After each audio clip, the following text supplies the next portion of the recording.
Hello, good evening. Welcome to another session uh, welcome to another session in our series of acute care essentials for physiotherapists. So I couldn't cite our facilitator, but let's give him some minutes. I know he is on his way. Thanks for your patience and cooperation. Good evening, Oga Moderator.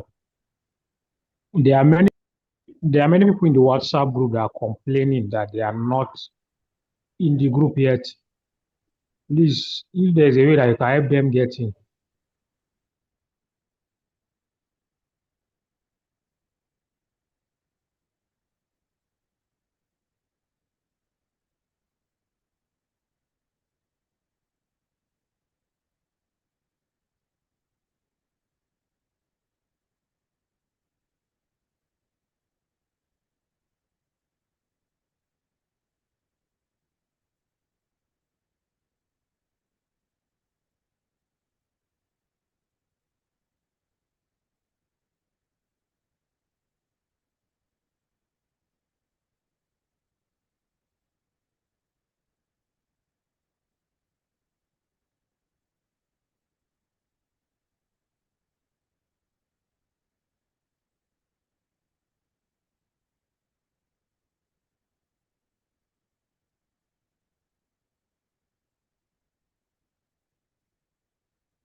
Assalamu alaikum.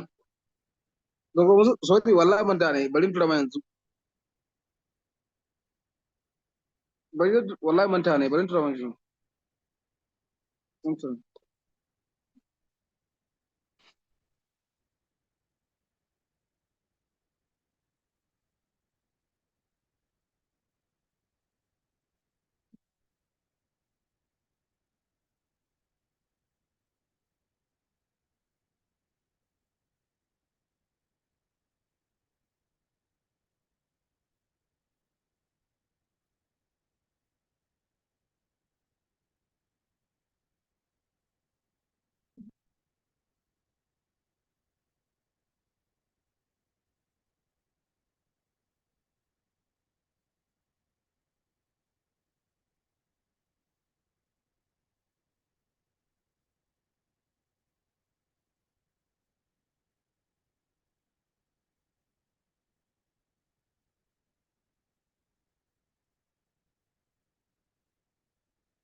Asuda.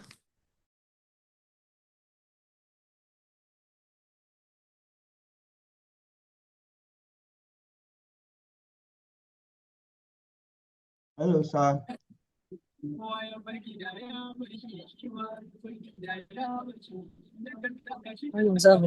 evening, sir.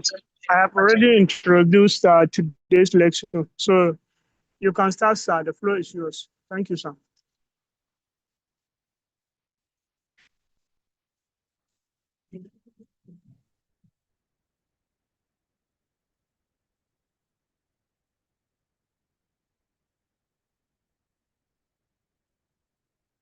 All right. Right. Good evening, guys. Thank you for joining again, and thank you for hosting me once again. My name is Sharifdin Olagoke, and so we're going to start today's session. Like I said, like I've been saying in the previous sessions, please, we've been having series of trainings. We've had trainings on blood. We've had discussion on oxygen therapy. We've talked about ABGs.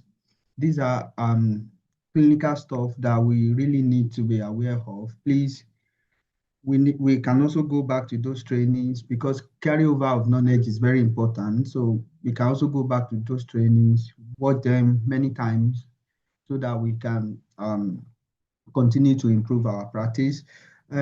So today, I'm going to be talking about observations and precautions. To me, I feel like it's going to make sense if we talk about this right now because we have had sessions on things we need to be checking before we see our patients or when we are at their bedside. And so I feel it's going to make sense if we talk about this again because this is also very important to us as a physio. Because with this, we can know if some of our techniques is going to be safe for a patient. We can know if they are acutely deteriorating. This will also give us an opportunity to know if we need to be escalating those patients or if there are concerns that need to be escalated or if there is anything we need to clarify from the medical team before we do our stuff with them. So I feel like it's going to make sense if we discuss this now. And again, if we have the time, I think I might also take us through some of the equipment that are very important to us in acute hospitals. So let's get started. So we'll be starting with observations first of all. Sorry. So I'm aware everyone on the call, we are all familiar with this. Of course, when we talk about observations generally, which we call vital signs, these are 6 parameters, and then we are all familiar with this. Everyone knows this, which is fine. And if you look at the screen now, you can find these are normal values. Temperature is there, heart rate, the blood pressure, the respiratory rate, the oxygen saturations, the level of alertness, or the consciousness level. Everything look fine, which is good, great. But believe me, this is not always the case in acute hospital. You're going to see plenty of patients, even that might even come with normal value, but showing some symptoms. For example, now you might find patients with normal blood pressure, normal heart rate, normal respiratory rate that are very symptomatic. And at the same time, you can also find patients that their values are deranged. Everything is just temperature is heart rate might be off, blood pressure might be off, and they are not even showing any signs. So these are fluctuating things will need to be you've got to be dealing with in acute hospitals. So I feel like it's going to make sense if we talk about some of these things. What do you check? How do you adapt your clinical reasonings to your patient? And so when do we do stuff? When do we have to take cautions in doing stuff for our patients? So I feel like it's going to make sense if we dig into this a bit. So let's go in. So, and the first one I'm going to talk about here is all about the GCS scale. I'm sorry, guys, can you hear me? Can you see my slide? Hello? Hello, guys, Yes, can you sir. hear me? Can you see the Yes, slide? sir. We can hear you. We can hear you. Yes. Perfect. We hear you. Very clear. Thank you very much. Yeah. So the first thing I'm going to talk about here in the vitals, in the hubs, of course, these are familiar things. Of course, everyone is familiar with GCS skills. When do we use them? Of course, if a patient has got brain injuries, you are using these are marker for level of consciousness to check their cerebral functions. We are familiar with all of these things. So I'll just speak briefly about GCS. I'm not going to spend too much of time, but I'll just speak very, very brief about GCS scale. When do we use GCS? I just mentioned. If you've got a patient, they've got brain injuries, they've got acute assault to their brain, you want to check their level of consciousness. Of course, GCS is your friend. You can use that. That's brilliant. So now, and for GCS, we all know the highest score you can find on GCS is 15, and the lowest you can find is 3. And again, I need to say this very clearly. It is very unlikely that you find patient with GCS of 3 on the ward. Of course, if you need to find them, they have to be in ITU in the critical settings where patients are being intubated, where they are sedated or they are being ventilated in the ITU. But at the same time, let me say this: if you've got a patient that are unresponsive on the ward, pull the call bell, call for help, call for emergency. If you come across any of the patients that are unresponsive or you feel like they need urgent response, please pull the call bell, call for help. It's very important. But like I mentioned, GCS of 3, most likely they're going to be in the ITU. So now let me just say brief things about GCS. Everyone knows it's just you've got different divisions, different domains. You've got the eye response, you've got the verbal response, the motor response. And again, so for example, now let's say you've gone to see a patient, you are at the bedside, just to make it practical.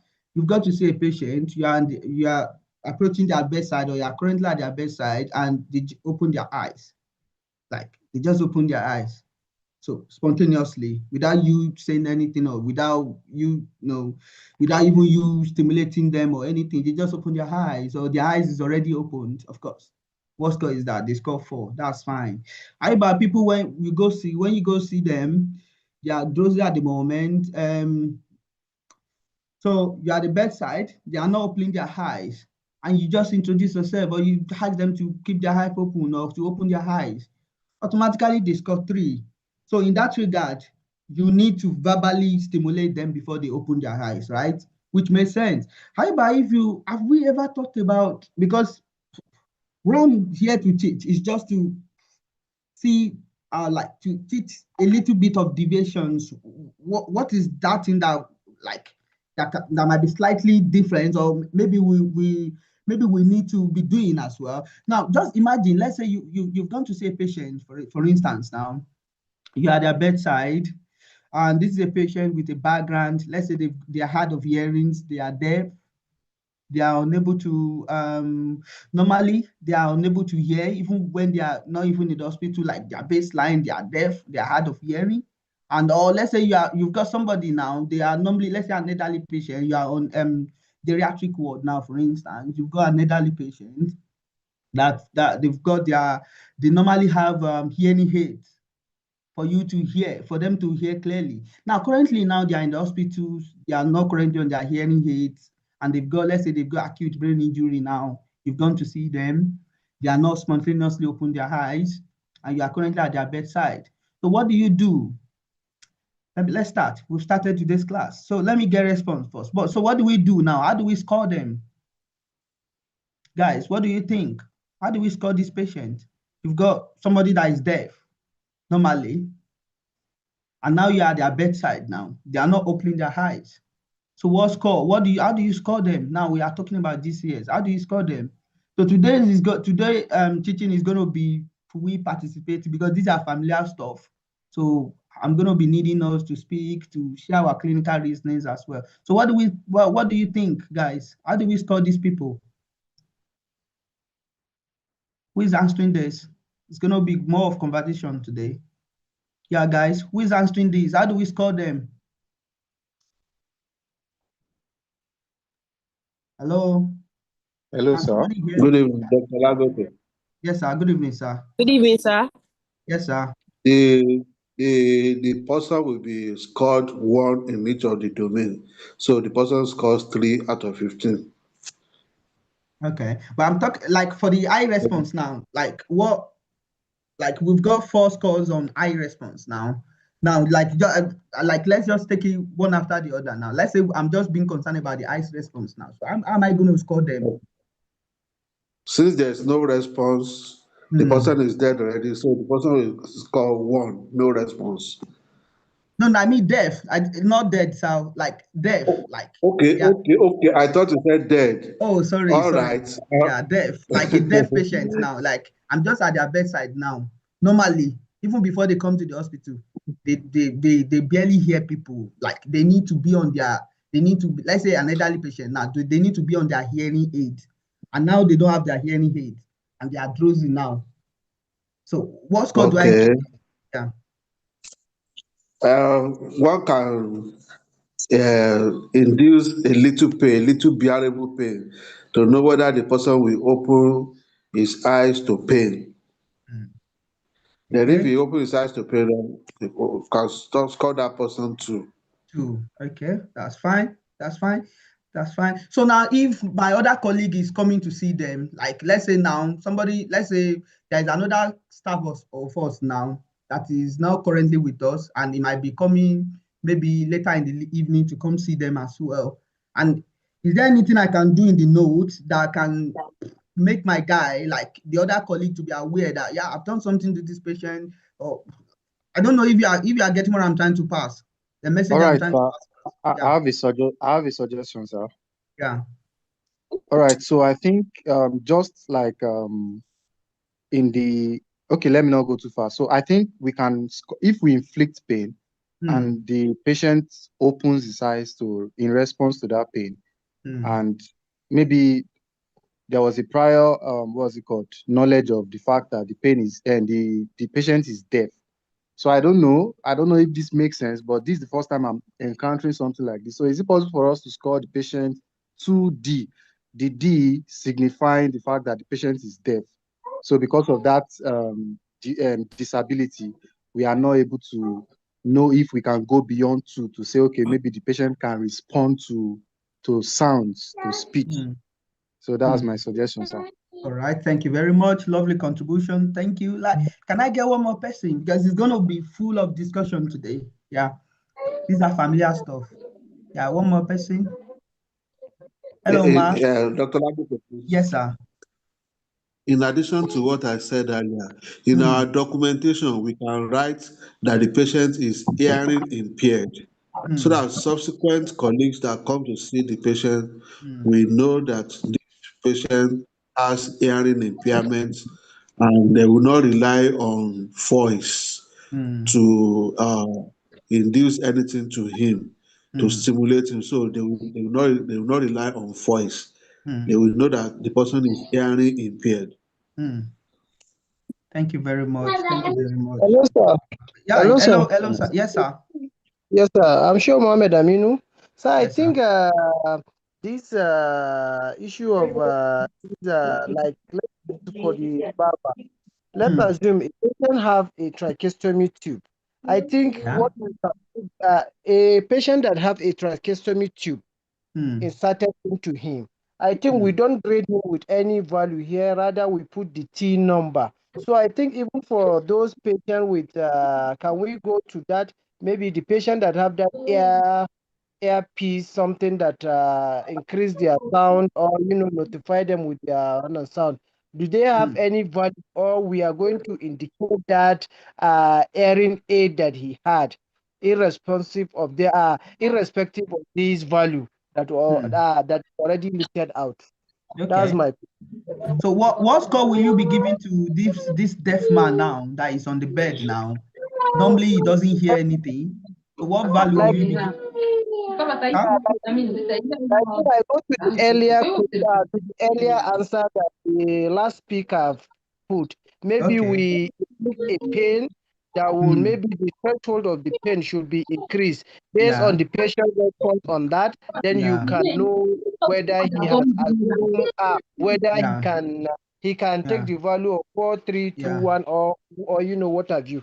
I go with it. I second with that. Okay. Yeah. Thank you very much. Thank you, everyone. Interesting stuff. Good evening, sir. Yeah. Hello, sir. Good evening. Sir, can I chip in? Yes, Yes, sir. sir. So, sir, can we use sign language for this patient? Yeah, but he's currently in bed now. He's drowsy. The eyes is fully closed. He's drowsy. Yeah. Hello, sir. Hello, sir. Yeah. Hello. I would suggest if we are given hands, let us raise up our batch hands. So if we are asked to speak, if so many people are, there will be a background. So please, Okay. Yeah. Thank you very much. Yeah, I think, just raise your hand because we're going to have a lot of discussions just to avoid unnecessary background. Thank you very much. I really appreciate the contributions. I love that, honestly, because it's more of clinical discussions. It's not just me coming here, spitting and go away. It does not make sense to me as a person. Yeah, honestly, these are lovely contributions. You've gone to see somebody, they are deaf. They don't even hear words normally, even before they come to the hospital. Now they are in the hospital, nothing will be changed. So, and then, or maybe somebody that normally have their hearing aids, and now they are in the hospital, they don't even have their hearing aids. So now, how do we score them?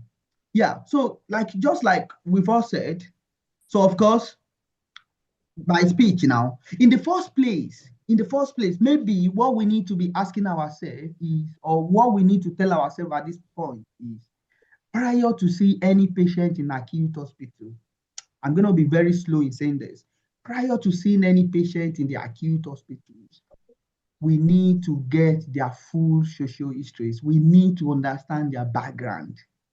If you are going to see a patient that is maybe they are unresponsive, let's say in the ITU, or a patient that is maybe very, very confused on the ward, for instance, that they cannot verbally give you their baseline, their background or anything. What can we do before we go there to see them? Can we liaise with the family member? Can we ask the family some questions? Can we ask the family some very, very important questions? Or if the patient is able on the ward, are we asking them important questions that can affect our treatment? That is the reason why I'm asking that question here. If you've gone to see a patient now, first of all, this is before you go, let's say now I'm reading their case note now. I can see that they are drowsy on the ward, there are some background. Hello? There's some background. I don't know if we can.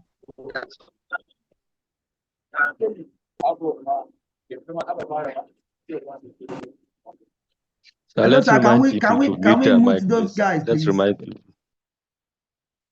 Yeah. Thank you very much. It's just for us to enjoy ourselves. Yeah.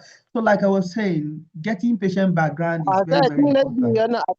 Let the admin mute all of us there. Yeah. Okay. If anyone else. Okay, thank you. So, like I was saying, getting patient background is really, really very important. So, if you are going to see, if you are in this situation now, what we're gonna do? We're gonna have, of course, speech is out of it. What we're gonna do? We're gonna try to inflict pain to see if we can get some response. If we can get the eyes response, that's what we're gonna do here. But the question now is this now. Let's say now they even have their background and I'm at their bedside. I speak to them, no response. Like I don't even know that they are normally deaf. Like I don't even know that now, and I'm their bedside now. What do I do? Of course, I'm gonna go for the next stage, which is inflicting of pain.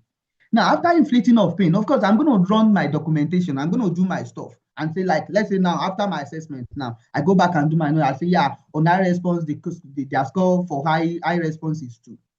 But are we being fair to that patient? These are questions we need to be asking ourselves. You just call them 2. That somebody that already they are deaf already. That's too harsh. So that shows, even now, let's say now I'm at their bedside by speech, no response, I inflict pain. Now they open their eye with pain. Now, after seeing that particular patient, even part of my assessment is not just objective assessment. I'm still going to talk about the notes. Now, part of what I need to do at my bedside, after even like the eyes is open now, I need my social background, even before I begin anything physio with them.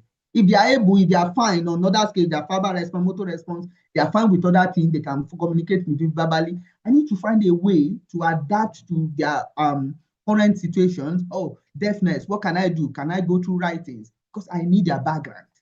You don't just go to the ward and you start seeing patients. Imagine a patient that, for instance, now, you might have a patient that normally they do transfer. They just transfer from bed to chair. And you are going in without even knowing their background and you start standing them. You are doing the wrong thing. So getting our patient's background is really, really very important. I'm going to spend much of time talking about those things by the time we get to where we are talking about notes and all of those things. But for now, just understand that for now. That is very, very important. So now, how do we inflict pain on patients? Now, just like I've mentioned before I come back to pain now, before I go to pain, just like they've mentioned, what you just need to do, let's say now you finally realized either they are able to give you their social histories or you get their collateral histories from their family member. Your responsibility now is, while doing the documentation, it has to be stated clearly. Oh, patient score 2. Why? Why do they score 2? Because they are deaf. They don't respond to speech. It's as simple as that. So your colleague that is reading that, or the MDT that is reading that, we know that automatically this patient will not normally respond to speech, which makes sense. If that makes sense to somebody. So now, or somebody now, I think that's just it. Don't let me waste time. So now let's go to pain. How do we inflict pain on somebody? There are a lot of things people can do. Inflicting central pain. Some people can maybe pick a pen, stimulate patients, nasal bed. Some people can make a fist and rub a patient's sternum. So what I tend to do, and what I tend to do generally is I just rub their shoulder, or I squeeze their trapezius muscles. I just squeeze them like this. This is what I love to do generally. And again, we also need to understand that what we are trying to do is to get them awake. It's not to cause pain. Let me say Am I that. talking to me? What we are doing at their bedside is just to get them to open their eyes. You are not causing, your responsibility there is not to cause them more pain. Whatever techniques or anywhere you want to stimulate, just know that whatever pain you want to inflict as well is just to get them to be awake. It's not to cause them more pain. That's that. But of course, and if there's no eye response, of course, they're going to score 1. Let me move away from there. And again, sometimes you can also find some patients where it's going to be it's really, really very difficult for you to text them like that. You cannot just text their eye response. Let's say, for instance, and somebody have got maybe road traffic accident, there is a skull fracture, nasal fracture, everything, there is bandaging all over the eyes and everything. Just put it there, non-testable. It's as simple as that. Or let's say you've got a registered blind, somebody that is blind, that normally they struggle to open their eyes. Normally their eyes is always closed. So if you got that kind of patient, just put it there, non-test, non-testable. You can't test that. That's their baseline. There's nothing you are testing there. So the point in aeroplane, the point I'm trying to make there is, in order for us to have a very, very good accurate readings or accurate scale, we need to understand our patient background. And don't forget, GCS measures acute consciousness. We are not talking about chronic issues there. We are not talking about sensory deficit here. We are not talking about it's just acute brain function. That is what we are testing with GCSK, if that makes sense. Now, verbal response, what does that mean? You go to their bedside, oh, touch your head, they can do that. Touch your shoulder, they can do that. Touch your nose, they can do that. That's fine. Yeah, cool. They are responding to commands.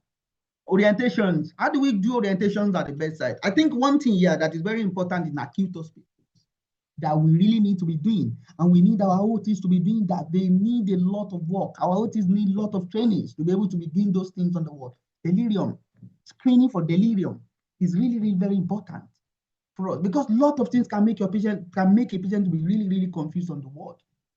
Are we testing those things post-op patient? You've been called to see a patient day one, day two after their hip replacement surgeries, after they've done gastrectomy, after they've gone on gynae wards, they've gone gynae surgeries, they've done any surgeries or renal ward, for instance. Are we testing those things? We need to be doing that. There are a lot of tools, evidence-based. 480 is there, you can use. With 480, you can test their alertness, check their tensions, check all of those things. How do you do 480? It's as simple as asking somebody, can you confirm your date of birth? Can you confirm your age? Can you, where you are, your place? Those kind of things. Where you are, can you ask them, you want to ask them to do month of the year backward?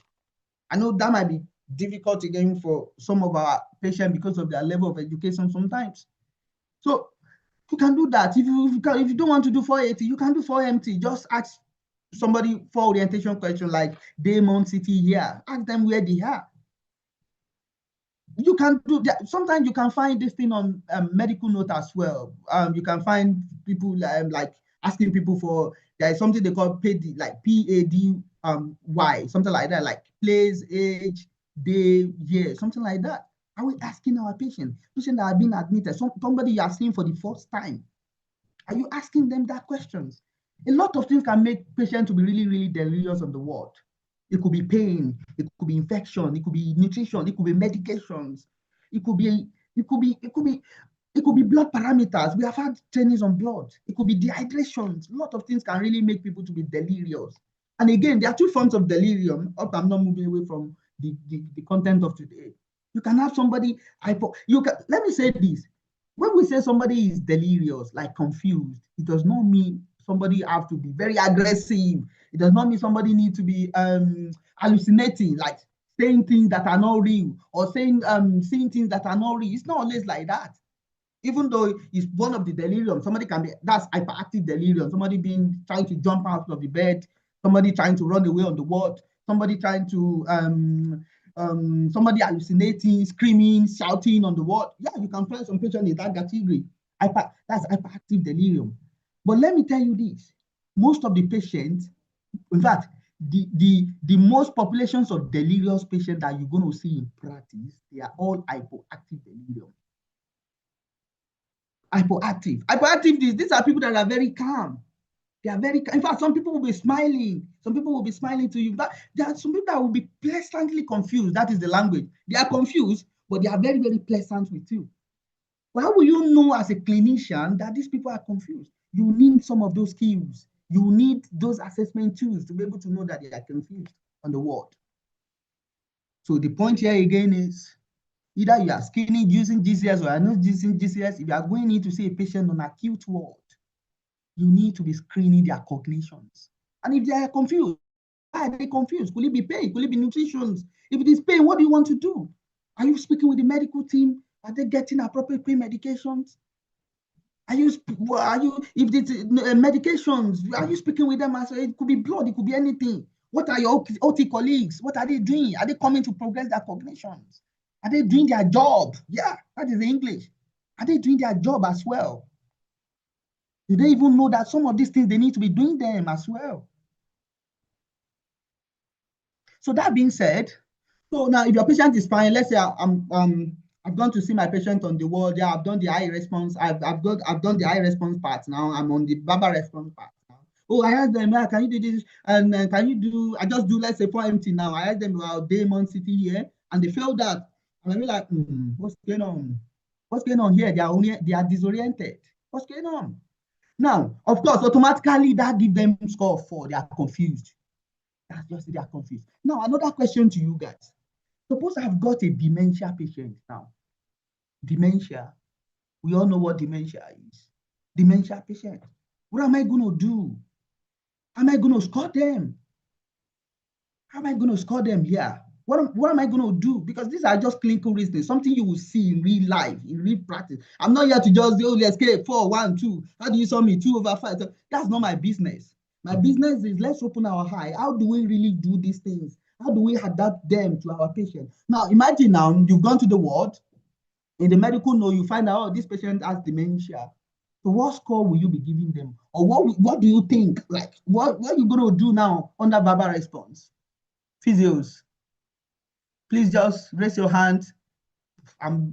Raise your hand so that we can have good discussion. Raise your hand, please. What are you gonna do? Dementia now.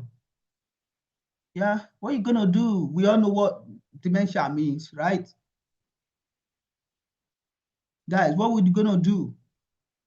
It's just for us to understand these things properly. And again, when we see them in medical, we can easily pick it up. This is what this thing means. This is this. They are this on the wall. They are that. Yeah, that's what it means. Yeah. All right. So what we're gonna do, guys? Dementia patients now. I'm doing the verbal response part now. So what am I gonna do? That's their baseline. So what am I gonna do now? Yeah. Pop response in the chat box. I'm reading the chat box and raise your hand. I'm here to read. I'm here to call you. Hello. Good evening, sir. Can I go ahead? Yeah, go ahead. Yeah, lovely. Okay, sir. So, sir, depending on the type of dementia they have, okay. So if it is retrograde, meaning they lose their past memories. Okay. So you can initiate a conversation with them and you ask them questions based on that conversation. Okay. And if it is antegrade, maybe they lose new memories. They don't retain new memories. You can ask them about their past memories, questions based on their past memories. So that is what I'm going to do. But the situation here is now they are struggling to answer 4MT like age month. So if I initiate conversation with them, will they also be able to recall that, like some like depending on the level of memory loss they've got, right? Like if I initiate conversation with them, if they are struggling as well, what am I going to do? Am I just go give them one score? Well, take this one and get out. What do you think I'm going to do? Because these are real life things. What am I going to do? Or I just look at one, I just give them one and run away. Yeah, guys, what do you think? Guys, let's talk.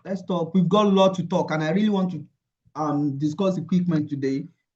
Yes, we've got a lot to talk, honestly. So let's respond. I really want to respond. It's going to be conversation throughout. Conversation, we're going to discuss throughout. Please, what do we think? Hello, who is there? Yeah, Mr. Dr. Bashir, go on, sir. Okay. Open your mic. Good afternoon, sir. Yes, sir. So I feel this is one of the limitations of the Glasgow Coma scale. Okay. It does not cater for all type of patients. So in this case, for the dementia patient, I don't think we can use this tool to grade the patient. One thing we can do is, one, document that this is the patient's condition. Okay. Probably the doctors have already done that. So you cannot use Glasgow Coma scale. So there should be other scales that we can use to confirm the alertness of the patient, but not the scale, sir. Okay. So I will just leave the verbal response part blank and just say, they've got dementia, not testable. Yes, sir. Okay. Good one. Lovely one. Thank you. Yeah. Let me get more response from guys. We are all physios. Let's speak up. These are practical things. Yeah. Somebody have popped in the chat. Ask them questions on the present and not the past. Then document the dementia. Like they've got dementia. Yeah, lovely one. Okay. So what am I going to ask them about recent things? Because some people can also struggle answering questions about current things could be like day. Like for example, now current thing could be like me asking them, what's today's date? What year are we? What year are we in today? Where are you at the moment? Some people might struggle. Some people might struggle to even answer those questions as well. So what am I going to do? Yeah. Guys, what am I going to do? Yeah, the situation is they might struggle to answer recent things, questions around recent things. They might also struggle to answer questions around maybe past events, for instance, now. So what am I going to do in that situation? Yeah. Somebody has suggested that I can just put it blank, can be tested because of their dementia. Yeah. What am I going to do? Yeah. Dr. Mohammed, yeah. Yes, sir. I think like the way Dr. Bashir said, this is part of the limitation of the glaucoma scale. Like I told you earlier, I say when someone has a tracheostomy tube, you just indicate that T that he has. I think in this dementia, can indicate that the patient has dementia, and you just exclude that. Maybe if it is maybe before, after the what do you call it, the maybe it is 5/15, maybe then you put 5D/15. That D indicate that the patient is a dementia patient, so you didn't assess that rating of that thing. I think Thank you very much. I go on with that idea, sir. Okay, thank you very much. Good stuff. Yeah, Mr. Awal, open your hand, sir. Okay, thank you, sir. Yes, sir.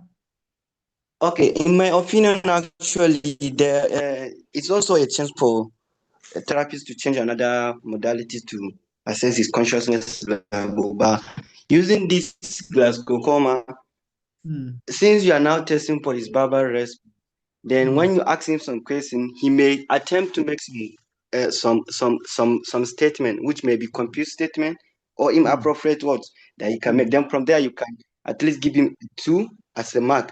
Then you can document that he's a dementia patient, because he may not likely answer the correct answer. He may not give you the answer to the question you ask him exactly, but he will make some sense. Okay. Thank you very much. Good stuff. Well done, guys. Good clinical reasonings.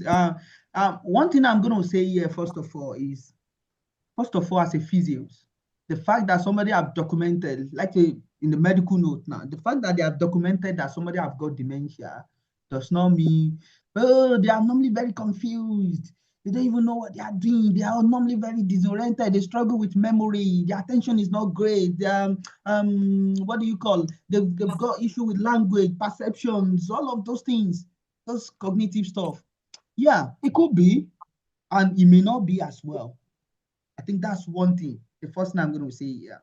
If they have documented that somebody has got dementia, what type of dementia or what kind of dementia? Are we looking at mild dementia?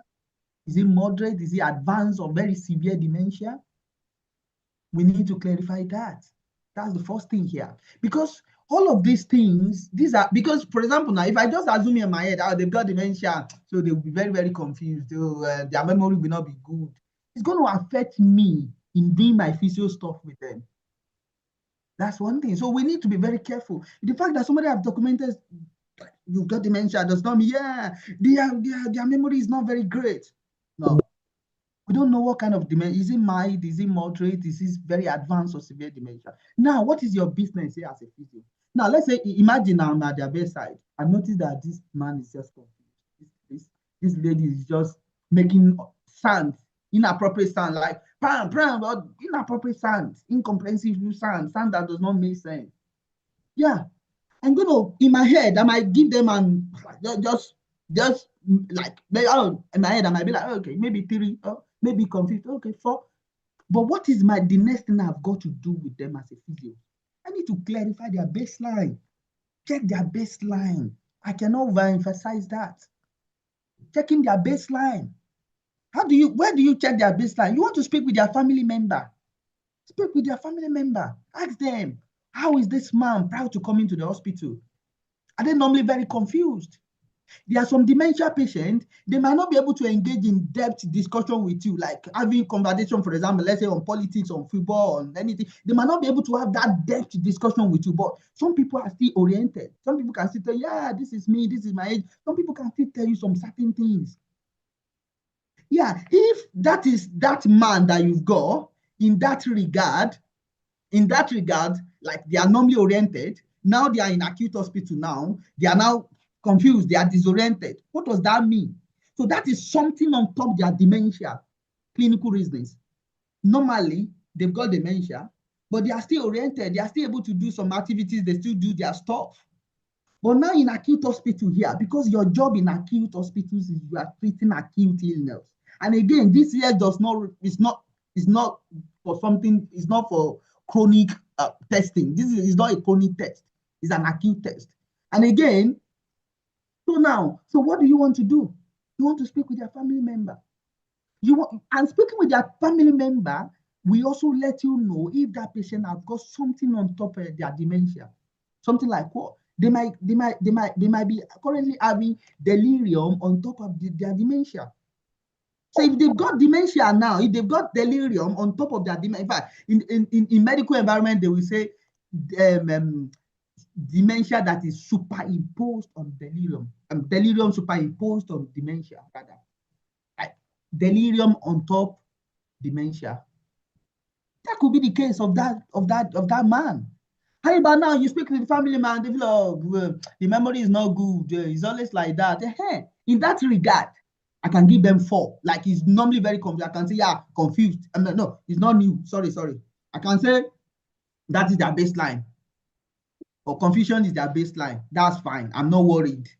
Confusion, that's their baseline. That's fine. And again, if they say, let's say for instance, now they mention to you that they are normally very confused, but they don't make all these incomprehensible sounds. It's not something they like. Now they are now saying things that does not even make sense. Now you can know again that their cognition has deteriorated again. If that makes sense to somebody. So the point I'm trying to pass here is sometimes you might find some patient, you might find yourself in this situation where you've got some patient in that regard that might make this scale look like, what am I doing? Like, rather than you just assume a particular value for them, rather than you just making that assumption in your head for them, what do you have to do? Speak with their family member, clarify what they've got, how they are normally before coming to the hospital. If that makes sense, then we move forward. Then regarding motor response, you're asking your patient questions, they are verbally responding to you, or you're asking them to do something like, not verbally responding now. You are commanding them, lift your leg up, they can do that. Touch your head, they can do that. Touch your nose, they can do that. That's motor response. They are responding to you, that's fine. How do we text? Now, I asked patient, move your hand, no response. Move your head, no response. What else can I do? I can start thinking about inflicting pains. Don't forget, why are you inflicting the pain? Like I mentioned, you are inflicting the pain to text, for texting. You are not doing that to cause more pain to them. Don't do that. Now, how do you text 5, which is localizing pain? What I do, let's say for instance, like I mentioned, what I do is I just squeeze their trapezius or I rub their shoulder. Let's say this is a patient now. If you look at me now, let's say if I'm rubbing someone's shoulder here, and they move their other hand, the normal response, like the normal brain response is if you are stimulating somewhere, you are using a stimulus now to cause a pain for somebody. The normal response is get that thing away from your body. The normal response they should make is getting my hand off their body. That should be normal response. If they do that, 5, that's localized pain. If I'm squeezing your trapezius now, if I'm squeezing their trapezius and they just move their hand and they get my hand away, that's localized. They're localizing the pain. It's as simple as that. Now, how about withdrawal to pain? Withdrawal to pain is, for instance, again, I am rubbing your shoulder, I am squeezing your trapezius. The normal brain thing should be getting the stimulus away. They are not doing that. But rather than doing that, they are now moving their body away, or they are shaking their body with their stimulus. What is that? They are withdrawing from the pain. If that makes sense, it's as simple as that. Now, if somebody have got a pretty brain injury, like, oh my God, they've really, really got a very bad brain injury now, you can find some other abnormal posture. Either you inflict pain or you can normally see them with the abnormal posture, decorticate and decerebrate rigidity. Decorticate pattern, decerebrate pattern. What of decorticate? Just like the name, decorticate. Decorticate. What does that mean? Now, decorticate means something is wrong with their cortex. Structure above the brainstem, the outermost part of the brain. That's what it means. Now, decorticate means you are moving towards the core. Look at me. If you look at your screen now, decorticate is this. Now, let's say I'm inflicting pain, or for instance, I'm inflicting pain on this, or if you are not inflicting pain, you find them, somebody crossing their hand like this, crossing their hand, flexions, no elbow flexions, crossing decorticate towards the cord, you like contralateral like this. If you find somebody like this, if that's decorticate. How about decerebrate? Yeah, the pattern of lower limb is always in extension for the two. That's fine. Focus on the upper limb now. Just upper limb. Most time I just look at the upper limb. I don't worry with the lower limb. Now, because it's the upper limb that will tell you the difference. So why not focusing on the upper limb? The corticate is this. As simple as that. Decerebrate, cerebellum. There is damage to the cerebellum, your brainstem. Damage to the internal capsules, all those things. Damage to, you don't have to remember those things. Damage to the brainstem. How do I identify? Physios. How do I identify? You find extension pattern. Like these things, and what do you call it? This thing impede, X palsy. Like the presentation will look like something like that. If you've seen those patients before, it's gonna look like that. Like they're gonna extend their hand, they're gonna abduct their hand. You find extensions for all those things. It's just like X palsy presentation, something like that. It's what you're gonna see. This thing is very simple. We don't need to cram anything. When I was in school as well, I've struggled with these things, cramming. I never get somebody that will break this thing down for me as well. This thing is very, very simple. So, but the point here we need to remember here is what have you said up to now is this. For GCS scales, the top scales you're going to have is 15. The lowest you're going to see is 3. You're not going to see a scale of 3 on the ward. If you find somebody unresponsive, pull the call bell, get medical attentions. And again, be aware of getting patient baseline. GCS scales is testing acute level of consciousness. Is not for sensory deficit, like you can find somebody with blindness, somebody with hearing deficit. So be aware of those things and make your decisions based on patient background, if that makes sense. Now, if you look at the other side of this, my slide there, you can find AVPU. So rather than going through the stress, sometimes with GCS, somebody can just do a quick AVPU and it's going to make sense. Just do AVPU, it's going to make sense. So now, here is just testing their level of alertness. They go to the bedside, they open their eye, they are fine, they are responsive, they are chatting with you, all those things. That's alert, they are very alert, they are awake. That's fine. V is what? Voice. V is voice, they are responding verbally. They can speak to you, they can chat with you, that's okay. P is they are responding to your pain stimulus. Either they are showing pattern or they are not showing pattern, either is localized. You can also go through localizing pattern, decortical, decerebrate, whatever you want to use there. Then U is unresponsive.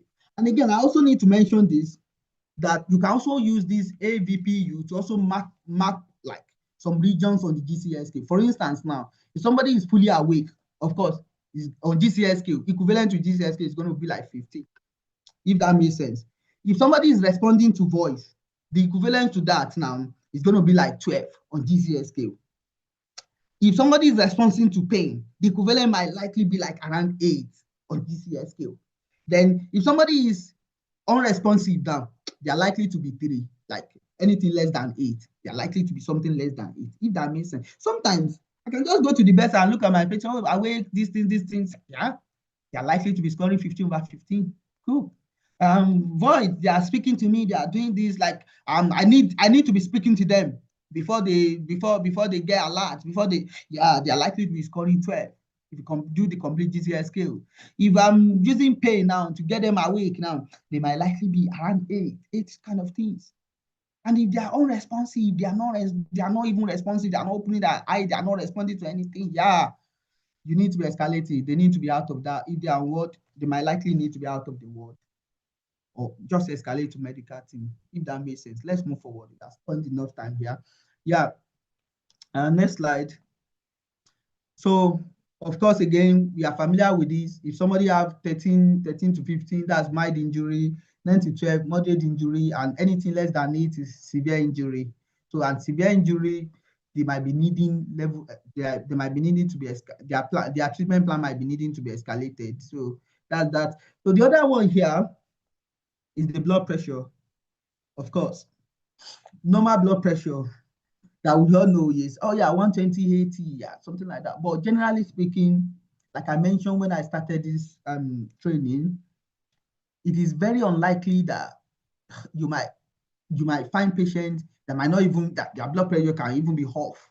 It can be off, like many of, like it might be 170 something. You might find somebody like as low as 80, as low as 70 sometimes. You might find somebody 90. You might still see 120, 130 systolic, all of those things. But the normal that we like to work with in acute hospital for a normal adult is just systolic, diastolic. We love to work with this lower range, 1960, 95/65, lower range. We like that borderline.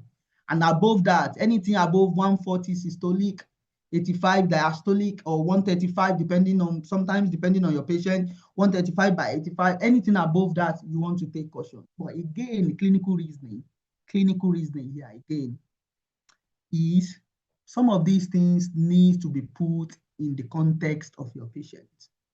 For instance, now, if you've got an elderly patient on the ward, like let's say they are 80s, they are in their 80s, they are 70, they are, let's say 90, for instance.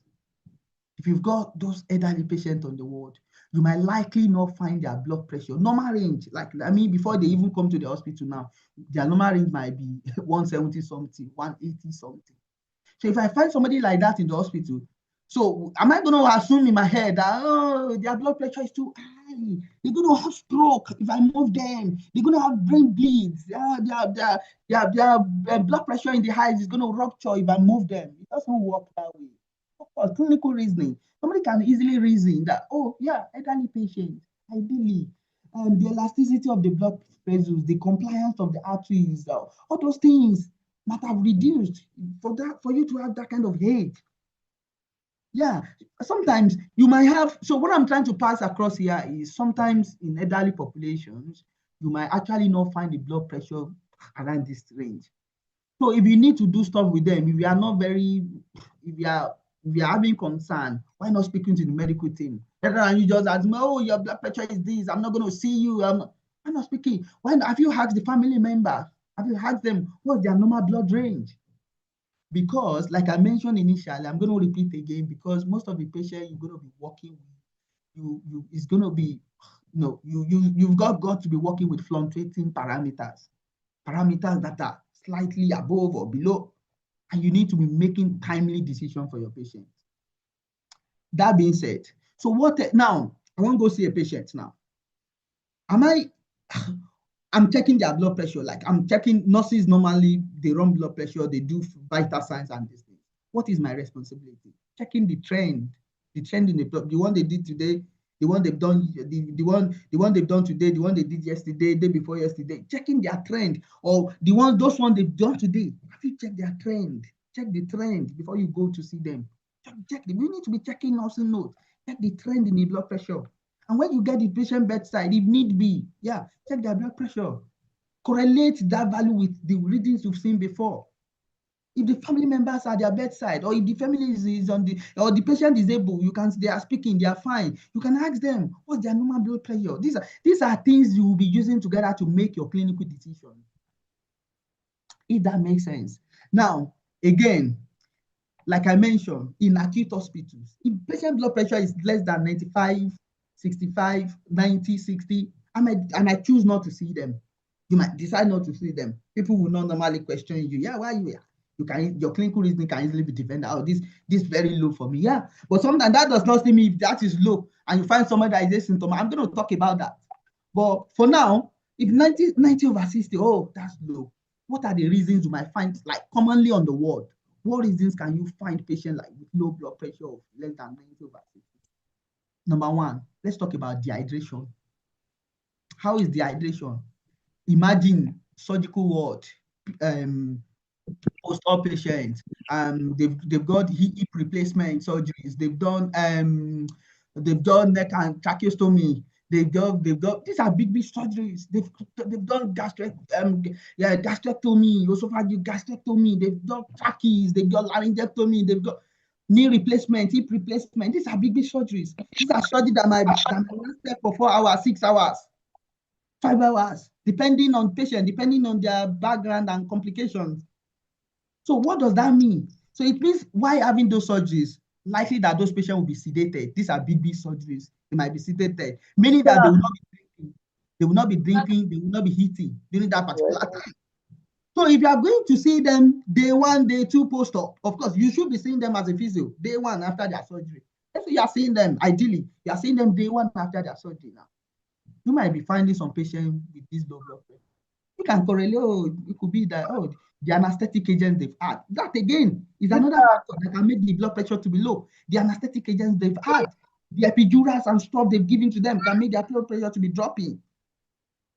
If that makes sense. The dehydration, they are not eating, they are not drinking while having those surgeries. And again, you go on the ward, you find your patient blood pressure this low, your patient is not on restriction to eat and drink, and you can see their lips are dying, like dry. You can see dry lips. You can see sign of dryness. What are you doing to them as a physio?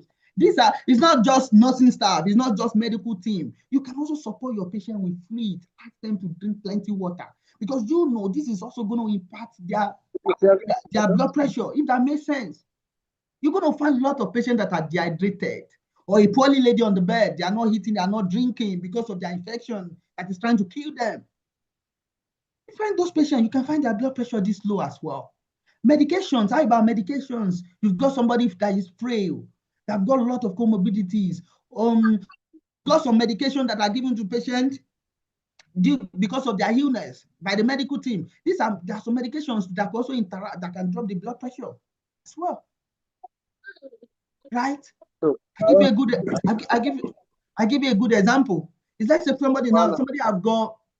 Let's say somebody have got maybe heart issues now, for example, fluid overload in the heart. You've got somebody like fluid overload, or they've got fluid overload, like heart failure, for instance. Now they might be on diuretics. You find their hands are swollen, their legs are swollen. These people might be on diuretics medication. Please, can we mute, please? Yeah, if you find people like that, they might be on diuretics. If they're on diuretics, like all the furosemide, all those things, what those diuretics would normally do to them is to dehydrate their blood, to remove the fluid that are too much in their blood. In the course of removing those fluids, what is going to happen? Plenty urine, less water in the blood. What is going to happen to them? Their blood pressure will drop. As a physio, when you go see a patient, correlate all of these things. You check their drug chart. You see, you can see from the medical notes, they've got heart failure, they've got fluid overload. You see these things regularly on the ward. If you are working on the ward, So if you see those things, you can correlate what is going on. And again, does it now mean I'm not going to see those patients in that regard? I'm going to talk about that shortly. Infections is another thing. Infection, they've got sepsis. Normally, some of the marker for sepsis is low blood pressure. Their blood pressure will be dropping and their heart rate will be rising up. Sepsis, infections, because of inflammatory reactions and markers, all those things that are being released in the blood, their blood pressure will be dropping. You should be able to correlate all of these things as well. How about postural drop? Normally, if you've got an adult or you've got a Parkinson patient, for instance, now, or you've got somebody that has been in the hospital for a long time, they have been in bed for a while, physios are struggling to get them out of the bed. Or for no reasons, we have not even been involved for a while. For no reasons, let's say we have not been involved for a while. They've been in bed for a long time. These are people that are likely, when you see them all, their blood pressure will drop. So these are likely things you tend to see on the ward that are causing blood pressure of a patient to be dropping. We need to be, for you to make critical decision for your patient, we need to be able to correlate all of these things. Blood pressure is below, is blood pressure, like, critical reasonings around blood pressure is beyond, what is your blood pressure? 138, 140, 90. I'm not going to see you. Because if you are not, sometimes you are not making timely decision for a patient that you are meant to see with that blood pressure. If you do not intervene, they might decondition in beds, they might lose their mobility. In fact, their medical acute illness might not even improve.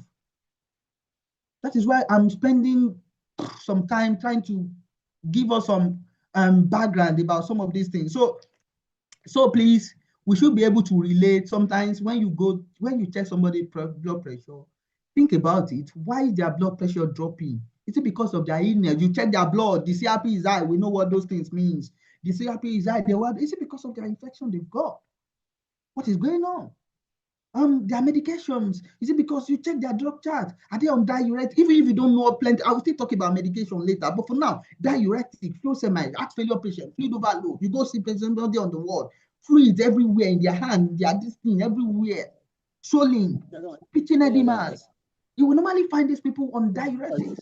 What are those medications do? Is just to dehydrate their blood, to flush those excess water out of their blood. You might find their blood pressure dropping as well. If that makes sense. And again, on the cardiac work, I think I've spoken about that. Don't let me go about that again, because of time.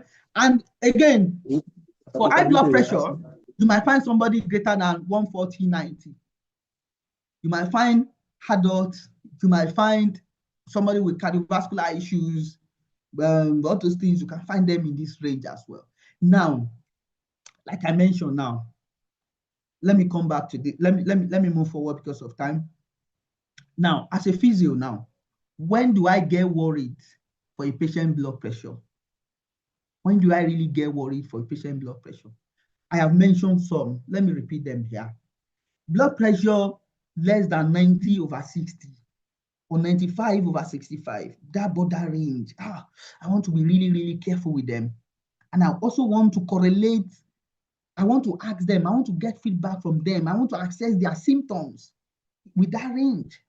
And again, something less than, let's say for an average adult now, blood pressure less than, systolic less than 140, diastolic 85 or 90, anything higher than, the blood pressure greater than 140 systolic, and then diastolic greater than 95. I want to be really, really careful with them.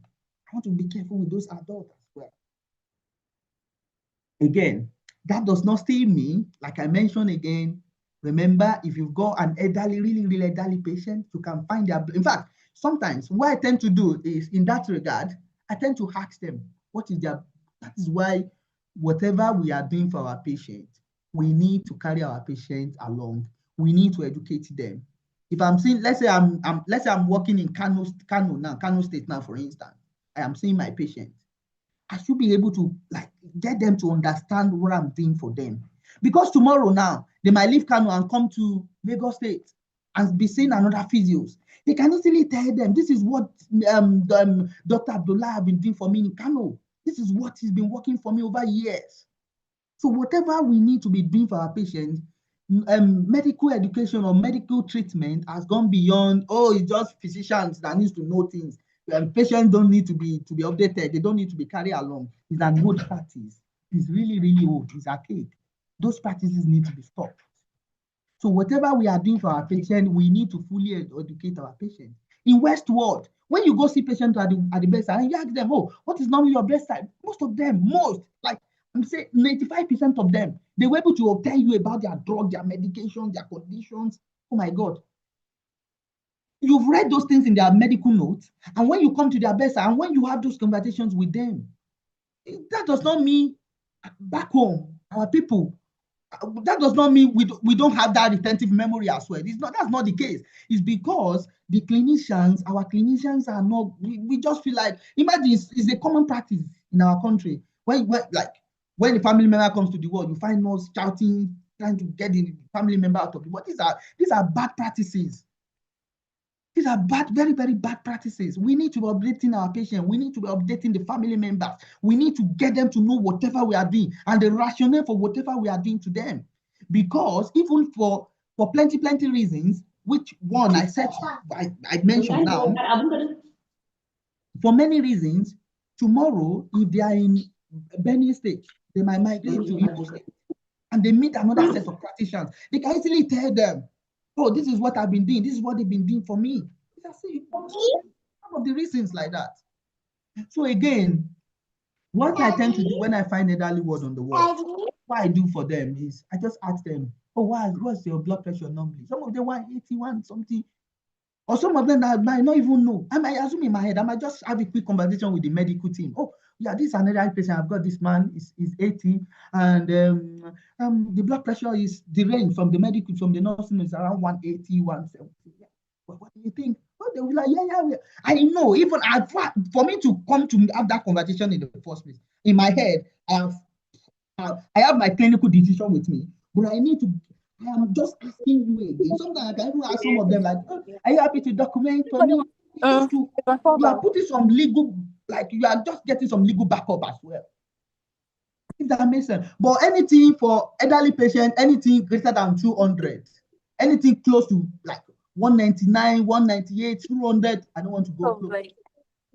But because in that regard, the pressure that the blood will be running in their blood, in their arteries, might be really, really very high for them. They can have brain bleed. They can bleed from the brain. So what I tend to do generally, if you've got an elderly patient, speak with the medical team, get their rationale, please. Mute this person disturbing the class, please, admin.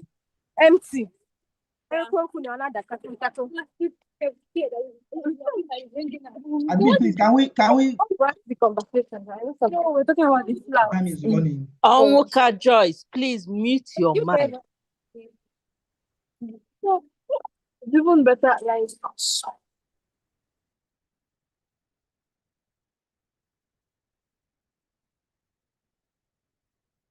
So, all right, thank you very much. So let's continue. So like I'm saying, for elderly patients, before you don't just assume, oh, because of that, I can't do things with them, I can't do stuff.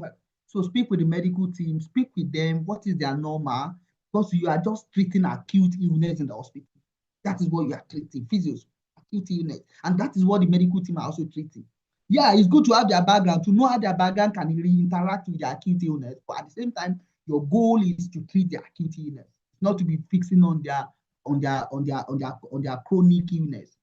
So that's that about that. So, and again, there's something we call positional blood pressure. Like for instance now, let's say I'm reading the medical note, I'm reading the nursing and medical note. They are saying that this patient is, or you are the best side of the patient. A patient is saying to you that he's just feeling dizzy, he's just feeling faint, he's feeling giddy, something like that. He said he's feeling light or something like that. So what do you want to do? Drag the ox machine, check the blood pressure. We are talking blood pressure now. Check the blood pressure. If you check the blood pressure, they are lying. You are meeting them on bed, they are in line position. Check their blood pressure in line position. Yeah. If you are happy with the range, let's say 135, 70, the range is fine. Or sometimes it could even be 190. Yeah, that's fine. That's fine for me. Yeah, because you understand that if you keep them in bed, that blood pressure might not get better. That is the point. It might not get better. So what do you want to do? You want to, let's say for instance, I'm doing my physio stuff with them. I can do their blood pressure in sitting as well. Check their blood pressure in sitting. What is the reading in sitting? Has it dropped down? Postural drop. Blood pressure might drop down in sitting position. It's normal for everybody. When you stand, gravity will pull blood downward. What's it called? That's normal for everybody. But so for somebody in the hospital that has been acutely unwell, when they sit, their blood pressure will fall. And when they fall, the blood pressure the heart might struggle to pump them back. Their blood vessels might struggle to bring those blood back to their heart. If that makes sense. So now, if you've got somebody to sit, you want to also check their blood pressure. If you are fine, you can also check their standing blood pressure. So the point I'm trying to raise is sometimes we need to be checking patient blood pressure in different positions. Check it in lying positions, check it in sitting position, check it in standing position. And again, if you've got somebody that are not able to stand at the moment, good, correlate the line and sitting blood pressure together. And again, you want to be really worried as a physio. Let's say the systolic dropped. Let's say from 120, let's say for instance, like 20%, less than 20%, more than 20%, 20 or more. You want to be worried. What is going on? If the diastolic drops 10 or more, you want to be worried as a physio. And again, that does not still mean, let's say for instance now, I get somebody is lying down. I check their blood pressure, 140, 70. I'm fine. I've got no concern. I want to see them. Okay, I will just do my stuff, get feedback from them. I get them into lying position now. Let's say now, from lying down now, when they sit up, I do their blood pressure again. Their blood pressure is now, let's say 110. 141 minus 110, that's a drop in, right? Yeah, that's more than 20, right? So if that is more than 20, it's still within range. I'm not worried in that regard. I'm still not worried, but I'm going to have it in my head that that's a huge drop. But still, I can still do my physio with them. If that makes sense to somebody. It's just you getting feedback from your patient. It's just you trying to do a graded approach for your patient. That's what I'm saying. And again, if their issues is postural drop, it's not going to get better if you continue to keep them in bed. You want them to sit up. You want them to sit out in chair. You want them to commence standing as early as possible. You want them to start mobilization as early as possible. But you want to do graded approach. If it is today, all we can achieve is sitting at the edge, maybe at the edge of bed for 20 minutes, 10 minutes, 5 minutes, depending on your tolerance. That's fine for that day. And when you return them back to bed, do you want to keep them in flat position in bed? You want to think about sitting them up in bed. If you've got, sit them up in bed. Get them into that semi-fowler, what we call that semi-fowler position in bed. Because you know, what now, if somebody has been in bed for a long time, this thing is as simple as somebody has been lying down for a long time in bed. So when you see them up, what happened? The blood pressure will drop. What happened? What just happened is because you just suddenly subject their heart to work against gravity. Now, blood just drop down. That's what happened to them. And again, you might still find somebody, let me say this thing clear. You might still find somebody, let's say their blood pressure is 135/90, lying, even when you see them at 130, and they are really, really very dizzy, like they are very, very giddy, like they are saying, oh, I'm really very dizzy. My eyes is turning me, all these things. So what do you want to do? Oh, everywhere is just spinning. What do you want to do? Okay. Try to calm them. If you need, like their blood pressure is fine, trying to calm them. Do you want to get continuous feedback from them? If you feel like, oh yeah, okay, today we've done something. Okay, but you feel like they cannot tolerate it anymore, return them back to bed. Try to see if you can put them in upright position in bed. Fine. And again, some other things I can do with such patient group is when I see them up, yeah, I see that their blood pressure is fine, but they are still feeling dizzy. I will ask them feedback. What kind of feedback do you want to, like, what kind of question do you want to ask your patient? Oh, how is the dizziness? How is your head feeling now? Is it getting better? Is it getting worse? Does it stay the same? 3 questions. Does that dizziness from lying down to sitting, is it the same? Does it get better or is it getting worse? Ask them those 3 questions. If they are saying, oh, it's just getting worse, this thing is that. Okay. How about okay, can you offer them fluids? Can you offer them water?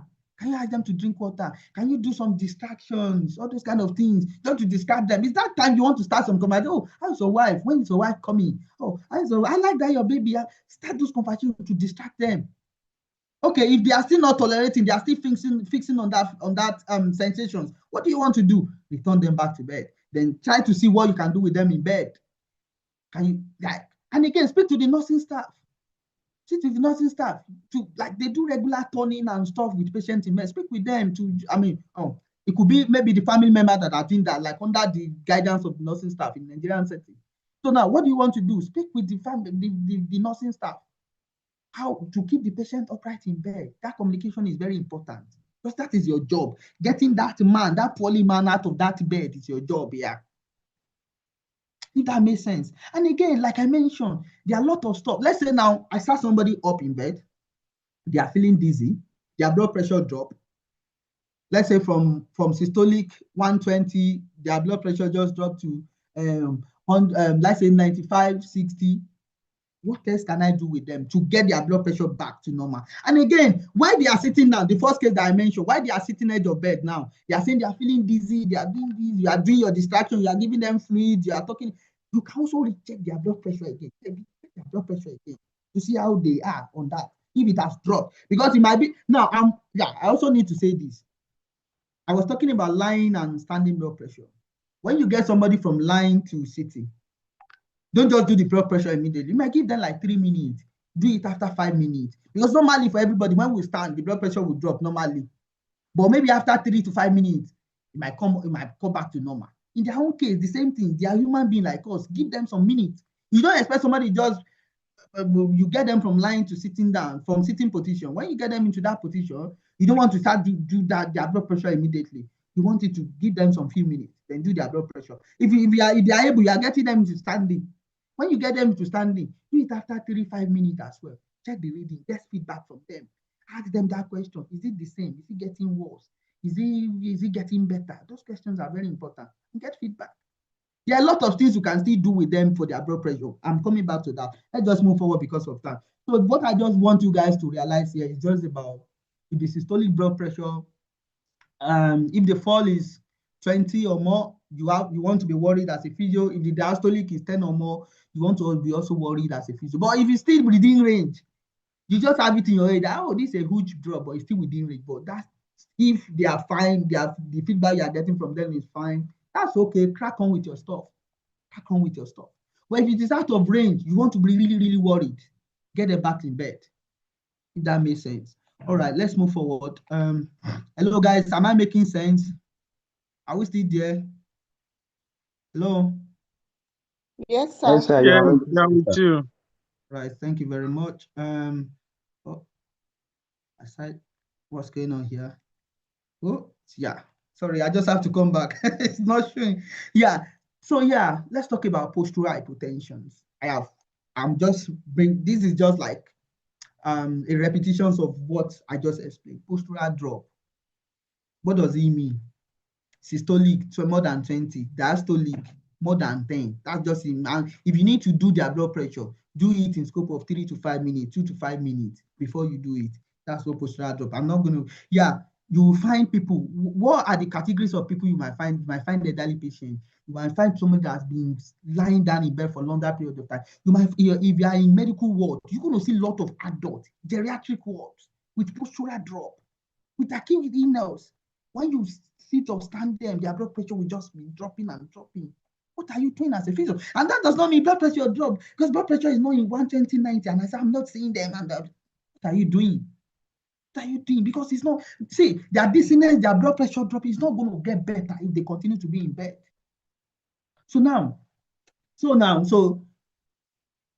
Medical wards, you find a lot of people. Surgical wards, you find plenty. When you go see them, they want post-op. Because of anesthetic agent, the epidural, everything they've had, you find them, their blood pressure will just drop when you see that. When you see them up, not just dropping. Some people will say they are feeling dizzy. Some people will start vomiting as well. Don't panic.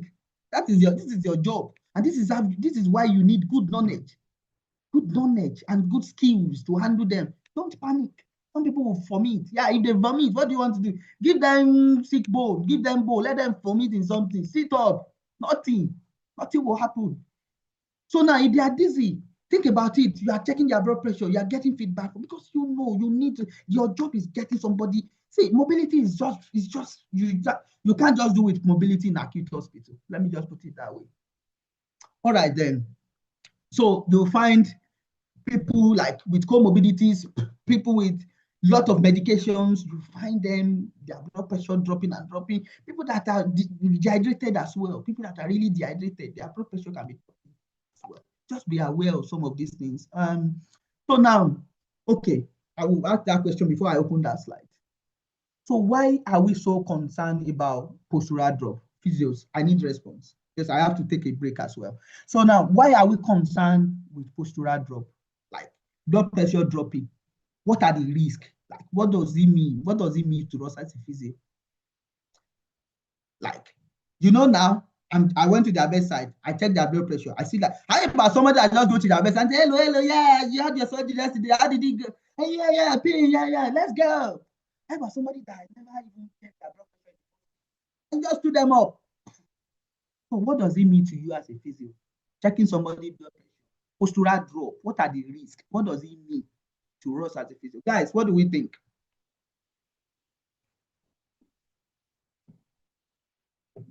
Time is going. We need to speak up. Pop response in the chat box. Speak up. I can just take a few minutes to catch my breath as well. Yeah, guys. What do we think? Postural drop. What does it really mean to us? Like in patient context now. Yes, sir. Yes, sir. There is a risk of syncope or fall to the patient. So that might cause more damage than good when there is that. That syncope is looking like a big town. like We are fainting. coming up with a very big I'm talking medical about term now. You I'm need to talking explain about that to fainting, us. fainting, sir. Yeah. The patient might faint Mhm. due to that drop in blood pressure. So either fainting or falling.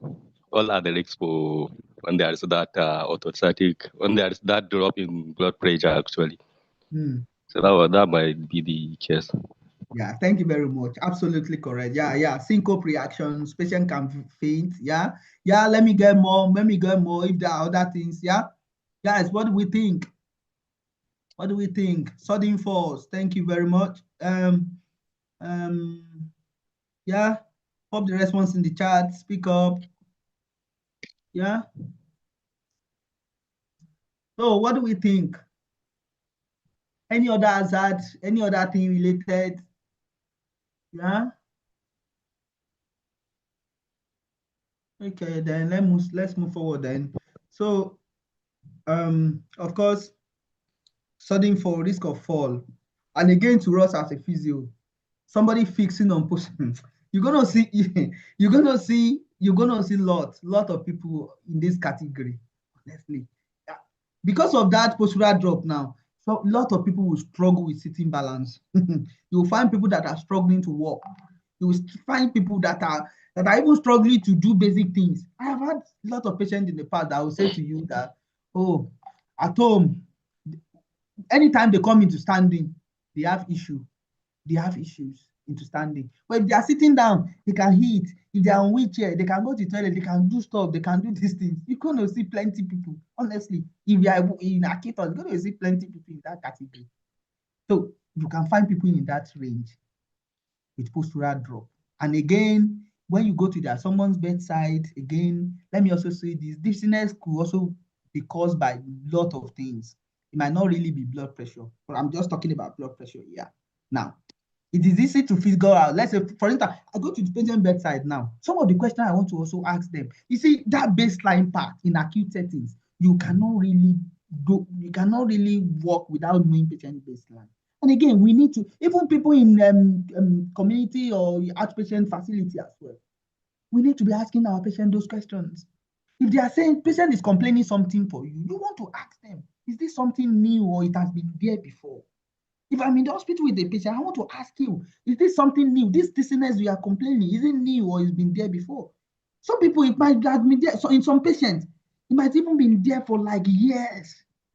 So if that's, I want to ask them again, like, is it the same intensity? Is it normally what you normally feel at home? I want to ask them that question because that dizziness might be due to something else. It might be due to maybe vestibular issues. It might be due to something. It might be due to brain issues. It might be maybe they've got maybe brain damage, cerebellum issues, something like that in the past. Might be. So am I going to fix that at the moment? You've got that 10 years ago. It's not my job to do that at the moment. I'm here to treat your acute illness. That's it. Of course, I'm not. So, and again, if they said, let's say somebody now mentioned to you, yeah, I've got these things, it's been there for a while, this thing, you want to ask them, how have you been managing these things in your day-to-day activity? Because you want to see if you can pick up any techniques from what they've been doing in the past. This is how we do. This is how you clinically reason things, how you clinically figure things out in the hospital when you are working with patients. Because you just have to get your clinical reasoning right. You want to ask them that question. Again, you want to also ask them, oh, let's say for instance now you go to their bedside, you ask them if their blood pressure, if their dizziness is now, say, yeah, it's new. I've never felt this way in my life. This is the first time. What is going on? I'm not dizzy. I cannot. What do you want to do? Check their blood pressure. Now, let's say you want to also ask them some questions, maybe to rule out ear issues. Or do you have any disturbances in the ear? This thing. Speak with the medical team as well. Speak with them. What are they doing medication-wise? Are they reviewing their medications? Are they changing their medications? Are they putting them on appropriate medications? Medication-wise, speak with them. And again, you physios, what are you doing? Check their blood pressure. Doing sitting, lying down, lying blood pressure. These are something we want to also speak to the nursing staff to be doing when they do their ops. Do their blood pressure in lying down, sitting position. And when you come second day, you want to look at that reading and say, yeah. And when you do another one, it's better. You want to correlate. This is how to make good decisions for our poorly patients on the ward. If that makes sense. So that's that about that for now. Now, Okay, let me open it. So what can you do to minimize postural drop as a physio? You've got plenty things to do. I have mentioned few.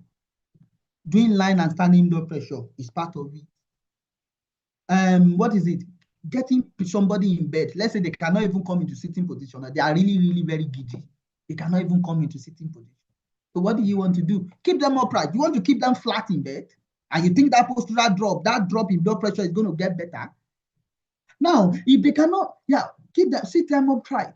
For no reasons, for any reasons now, we cannot get them out of bed. Sit them upright in bed. Encourage them to drink plenty fluids, plenty water. Encourage them to do ankle pump exercises in bed. Encourage them to do straight leg racing in bed. Do that with them. Tell them to continue to do it as their work program. Tell nursing staff to practice that with them as well. And again, after doing that, let's say now we are able to get them into sitting position. What else do you want to do in sitting position? Let's say I check that somebody from line to sitting, their blood pressure drop. Let's say from 140, 130 systolic drops to 80. Will I just get panic in me and say, if it's so, the blood pressure has dropped to 80, let's quickly return them. You shouldn't be doing that. What do you want to do? Try something with them. Get their feedback. Somebody don't just die like that. You get them from lying to sitting position now. And their blood pressure from 130, 140 is a huge drop, right? It's a huge drop. 130, 110, they just drop down to, let's say, 90, 50, 80 something. So what do you want to do? Get them to do matching on the spot. Get them to do ankle pump. Get them to squeeze your hand. Get them fluid. Recheck their blood pressure again. These are the way we think. Recheck their blood pressure again. Get feedback from them. Is it getting better? Is it worse? Is it the same thing? All those things. Sometimes when you recheck, when you give them fluid, when you do all these silly, something that looks very simple and silly, all these simple and silly things like getting somebody to do matching on the spot. By the time you recheck, you just see that it has come up from 90, this thing, it might go to 110 over something. It might go to, what is it now? It might from 80 something, it might go to 90 something, it's coming up. Keep checking, keep doing your stuff. Distract them. Get them fluid, all those things. And again, sometimes, let's say we've been doing all of these things. We are unable to stand this man. We've been doing it. We've not really happy. What else can we do? You can get test stocking for somebody. You can get test stocking. It's dead. We all know test stocking. And again, if you are this other one here, you can get something like this too. This is flow-turn boots, flow-turns. It's just for patients that are in bed to prevent DVT. This is also helping blood pressure as well. If they are in bed, you can recommend this one if they are in bed as well. For standing, for mobility, you can get test stocking. Even in bed, you can also use test stocking. And if that thing is still dropping, like you think you don't just go day one. You get somebody to say and say, yeah, this is what you don't try, like go from less restrictive approach to something looking restrictive. That's how you think. And don't just go day one now because you have push and I just think, yeah, please, family, go and buy test stocking. Calm down first. Have you done something with them? Your goal is not to help somebody to spend their money anyhow. Your goal is help them to pre-start their money, pre-start the hospital facility, the hospital equipment, and you might even grant the result with your basic ankle pump exercises, straight leg raising, starting matching on this, grant result. And if you are not grant the result, go, okay, let's try test stocking now.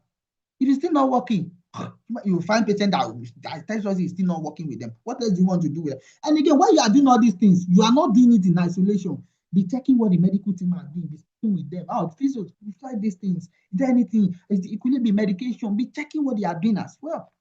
And again, what else?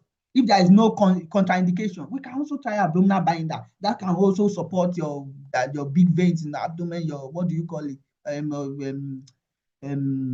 Venous, superior, inferior, vena cava, these things in your abdomen.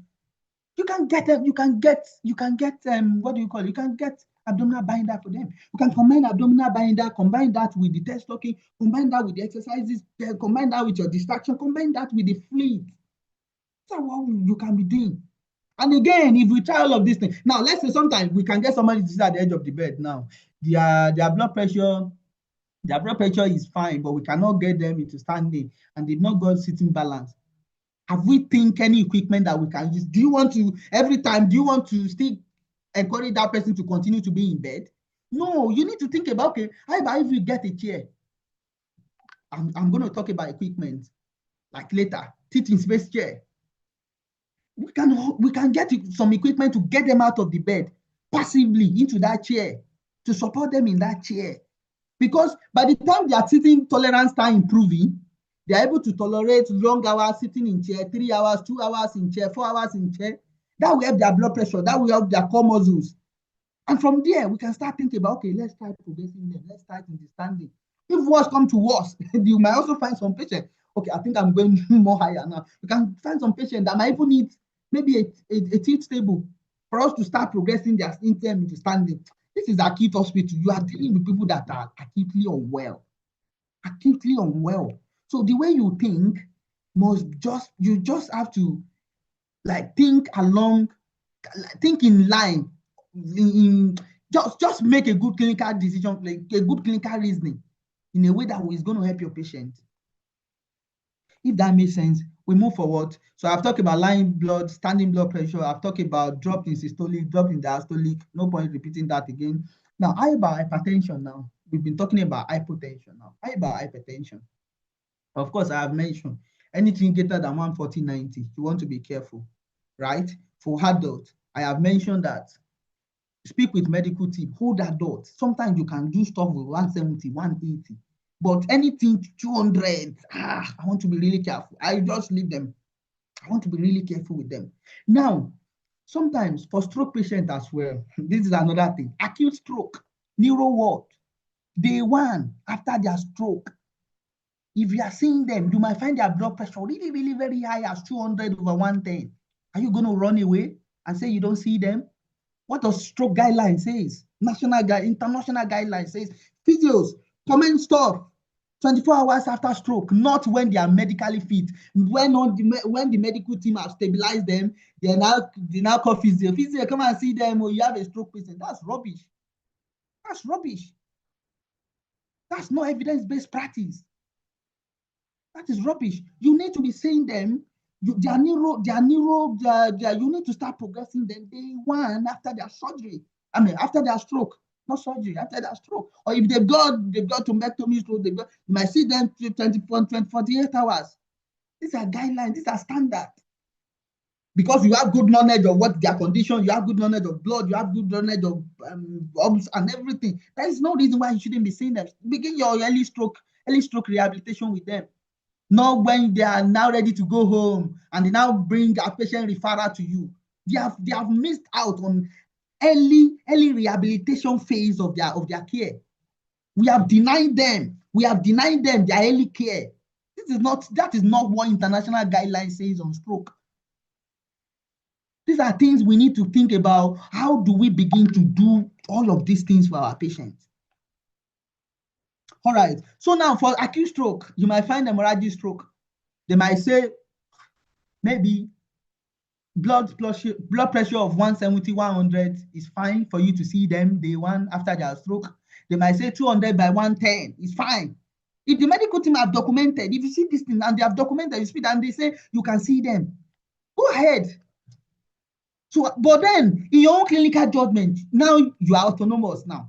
You are legally accountable to whatever you want to do for the patient. You are their bedside. Correlate what they are telling you, correlate their signs, their symptoms, everything together. Do those correlations. Can you consider a graded approach? See, I was talking to somebody in the past that physio job, clinical practice generally, it is both confidence and competence. If you are competent and you are not confident to do stuff with your patient, you will not be grinding with it.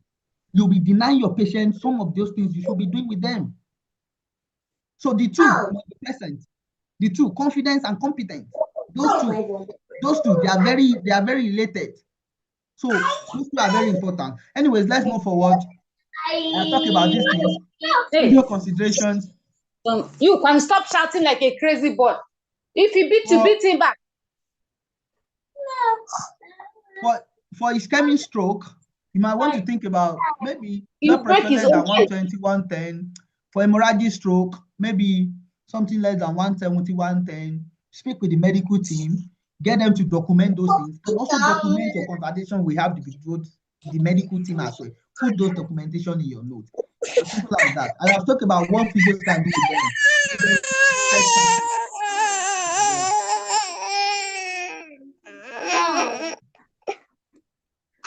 No, Admin, can we just mute her? Mute yourself. that boy. Chiwemdu, please mute yourself. All right, thank you very much. So give them fluid, do your distraction, grinding. Yeah, the grinding is another thing. I didn't even mention that. There are 5 things you can see, 4 things you can hear, all those kind of things. You can do those things with your patient as well to get them better, to be able to do stuff with them. And again, sometimes you might find patient on attachment. This is also very important. Let's say somebody have got a fistula in their hand, basically they are on renal ward now. They normally have their dialysis in one of their arm. This is common sense.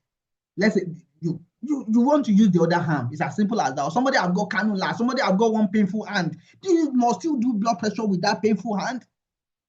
Try the other hand. It's as simple as somebody have got pica. They are feeding through a cannula in their hand. They've got that feeding tube in their hand. You must still check it in that arm. No, just use the other arm. It's as simple as that. So that's that about that. Now again, in acute hospital, you're going to find plenty screens like this. I won't just sit down explain some of these screens, but for now, just be aware. Don't worry, we're going to have the discussion later on these things. You're going to find screens like this. All right. And again, sometimes blood pressure medications. You're going to find blood pressure medications. I will not start those things right now as well because it might take time. You can find anotropes, like patient anotropes, like metraminols, like adrenalines, like noradrenalines. You might find somebody now on infusions of metraminol, for example. Now you want to check dosage. That is why we need medications. That is why we did those pharmacology back then in school. But the issue is just those things are not connected to our clinical practice. That is why we have those knowledge already, but they are not connected to clinical practice. That is just it. It's as simple as that. So now, medications, metraminols. For instance, now, I want to mobilize patients. If their metaminol is greater than 3 milligrams, I want to be careful. I don't want to go. I don't want to do stuff with them. 3 milligrams. You will find that by the time you see that, I didn't put this thing there. By the time you look at the bedside, you find that syringe driver there. They put metramino. They will put a gram there, 3 milligrams. Or if you are not sure, speak with the nursing staff. What medication, blood pressure, medication is this patient for? Beyond all these, all those outpatient, those things patients normally take orally. They can have blood pressure infusion through fluids. That's what I'm saying. Through intravenous infusion. That's what I'm saying. Yeah. Aside from those oral one we are familiar with, this one. No. Those one in infusion, these are big blood pressure support. You can find them 3 milligrams. I don't want to just do stuff with that. And again, some other things, the patient is on infusion, blood pressure infusion. I want to ensure the blood pressure is on the high side. If that makes sense to somebody, the blood pressure, my starting blood pressure, I normally call it starting blood pressure. If I want to mobilize you, I want to ensure my starting blood pressure is on the high side. Because, and again, before I mobilize you again, I want to also speak with the nurse that if their blood pressure drop, is there any scope for you people to titrate up? If the patient is on blood pressure infusion, you can still mobilize them if the dosage of that medication is not too much and their starting blood pressure is too high. And again, I'm now saying for you to do, before you do that, also speak with the nurse at the bedside or I don't know, or the doctor in charge. Ask them, if the blood pressure drop, is there any scope for you guys to bring their blood pressure up? Sometimes they will say, yeah, fine. I've got plenty scope. So some will say, yeah, I'm fine. Do your stuff with them. Because everyone, physios in acute hospital, 100%, very important. If you are not, because you know if you don't do your stuff with them, they might deteriorate chest-wise, their infection, they might get chest infection, they might get the conditions and they might die. Jesus is very important. It's as important as a doctor in the hospital. So now you ask them those questions. And again, look at their starting blood pressure. Ensure it is on the high side before you do your stuff. And again, if you are seeing them for chest as well, maybe you are think they are calling you for chest physio now. You want to see them for chest. Again, you know that your whatever you want to do with them, percussion, shaking, functions, your positive pressure, your advanced clinical skills that you want to do with them, those things can also impact, can also make their blood pressure to drop, despite the fact that they are on blood pressure medication. Know that. That means before you do those stuff, before we go, when they call us on the ward to come and see our chest patient, are we checking their drug? Are we looking at their bedside? What attachment are they with? What attachment are they? I'm going to talk about attachment later on anyways. What attachment are they? What are they attached to? I'm going to check those because I know some of my posterior can interact with those things. Anyways, just for now, just remember blood pressure, your mobility, your everything can affect patient blood pressure that are on medication, blood pressure medication. It's as simple as that. And before you move them in acute hospital, speak with the nurse, speak with the doctor. Is there any scope to bring up these things before I start my stuff with them? It's as simple as that. So forget about name, Adenani, non-Adenani, forget about those ones for now. Forget about those ones for now. And again, let me also say this again, in acute hospital. The normal one we do with cough, that's non-invasive. You can also find blood pressure taking through arterial line. You'll find that thing, you'll find that thing in the radial artery. You'll find it, that thing will be connected to the screen here. This one, the circle here, if you look at the screen, these are non-invasive, the one you are taking to the cough. The one you find there, this is invasive blood pressure. The one they are taking to the radial arteries, they are also taking the artery, they are taking the everything here. If that makes sense, but just forget it, just be aware for now. Don't worry, don't panic at all. Don't panic. We're going to talk about that later. Let's move forward. Heart rate now. Let's talk about heart rate. So now, when we talk about heart rate, pulse rate, yeah. The normal value, we all know that 60 to 100 as the standard value. But at the same time, just like I've been saying, talking about blood pressure here. So getting a patient baseline is also very important in heart rate because most of the time, you might likely, in fact, in acute hospital, you're going to see plenty patients that the heart rate is 110, 105, 120, 130. You're going to buy an heart rate of 50, heart rate of 80, 70, all those things. So now, understanding your patient baseline. When I mean baseline, is not asking patient, what is your normal heart rate? Do I even know my normal heart rate as well? That is not the question I'm asking now. The baseline of their activity is very important. In our social history, I will still talk about social history, don't worry, later on. You want to ask them, in terms of activity, how active are they? Why am I asking these things? Let me make it clear. Imagine you've got an athlete, or you've got a footballer now, somebody like is very active, a young guy, very, very active. Or you've got somebody that plays football that jogs around early in the morning. If you check their heart rate might be 50, it might be 60, it might be 65. Am I going to say their heart rate is low for me to do stuff with them? That's their baseline. Am I going to say it's low? So checking their baseline, checking patient baseline, putting whatever readings you are making. See, one thing about this thing is, it's not about the reading now, it's about the patient. You are adapting the readings to the patient, not the patient to the readings. If that makes sense to somebody. Your readings are adapted to your patient. Patient is who you are dealing with. You are not dealing with figure here, not just dealing with figure. You are dealing with the patient, not the figure, not the figure itself. So if I have somebody that is normally active, I've got, give me one footballer now. I've got our own Nigerian Ahmed Musa, for instance, now. Or I've got Osime, for instance, as my patient, or as my client. Very active individual, very active footballer. If I check the heart rate might be 50. Am I going to say, oh, Osime, Ahmed Musa, this heart rate is not. What are you saying? What are you saying? So you might find somebody like that. Now, again, that means if I now get somebody, an athlete now in acute hospital, and the heart rate is 110, 100, 89, I need to also reason, what is going on? Why is this heart rate this rate? This guy is normally very active, very individual young guy. This is how you correlate clinical things. It's not just the value. Hey, what is your blood pressure? Baba, start going home today, or I can't see you today. Have you correlated things? Have you correlated things? Why we just, so we need to look at these things objectively. That is why we are clinicians. That is why we are not technicians. Technicians that will say, oh, we normally do this, oh, so do this. We all normally like this value to be this. No, it does not work that way because everyone is made differently. So the point is, put whatever readings in the context of your patient. So if you got a very young active guy individual, you will even be worried why the heart rate is that high, is 89. It's still normal, but it's on the high side at that particular time. Now you correlate things in your head. What could be causing that? Oh, will it be the acute infections? Because they have infection. Oh, sure, yeah. So that's why the heart rate is high. Well, understandable, fair enough. Yeah, I can still do my stuff with them. That's fine. Cool. Okay. Could it be that they've got pain?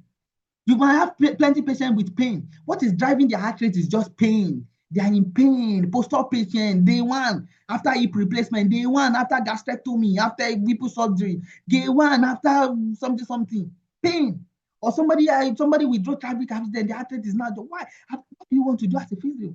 You look at the bedside ops and you see the heart rate is up. And you are complaining of pain. They are going in pain. Will you just leave them in pain and go away and say, oh, I can't see them because of that? No, do something. We are human. Show compassion. Speak with medical team because your physio that you want to be doing with them is also is as important as the medical care they are receiving. What do you want to do? Speak with the medical team. Oh, optimize their pain. Give them pain medication, of course. Give them pain medication. Optimize their pain. The pain needs to be controlled. So that's that. So if you control their pain, okay, if the heart rate is still high, okay, we are start looking at maybe something else. It could be something else. It could be PE, for instance, now. PE, heart rate. When the heart rate is high and we rule out every other thing, it's not pain, it's not this one.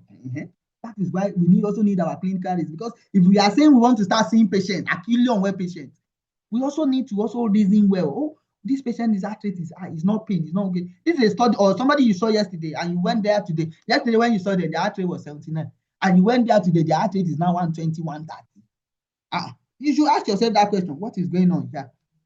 What is going on? Heart rate is high. What is going on? What is driving their heart rate? They are not in pain, they are this thing, but the heart rate is high. Okay, and maybe their saturation is dropping out because with PE saturation, maybe they are not needing oxygen yesterday. Now today they are needing oxygen. What is going on? What is going on? I don't need somebody to be, see, I just have to, I just need to get my clinical reasoning right. Okay, they were not in oxygen yesterday. I'm not, they are in oxygen today. What is going on? Okay, what I'm going to say is I will not move them. I will go just speak with the doctor, with the nurses. Oh, can you guys maybe, I don't know, investigate, maybe consider ECG to see what is going on in their heart.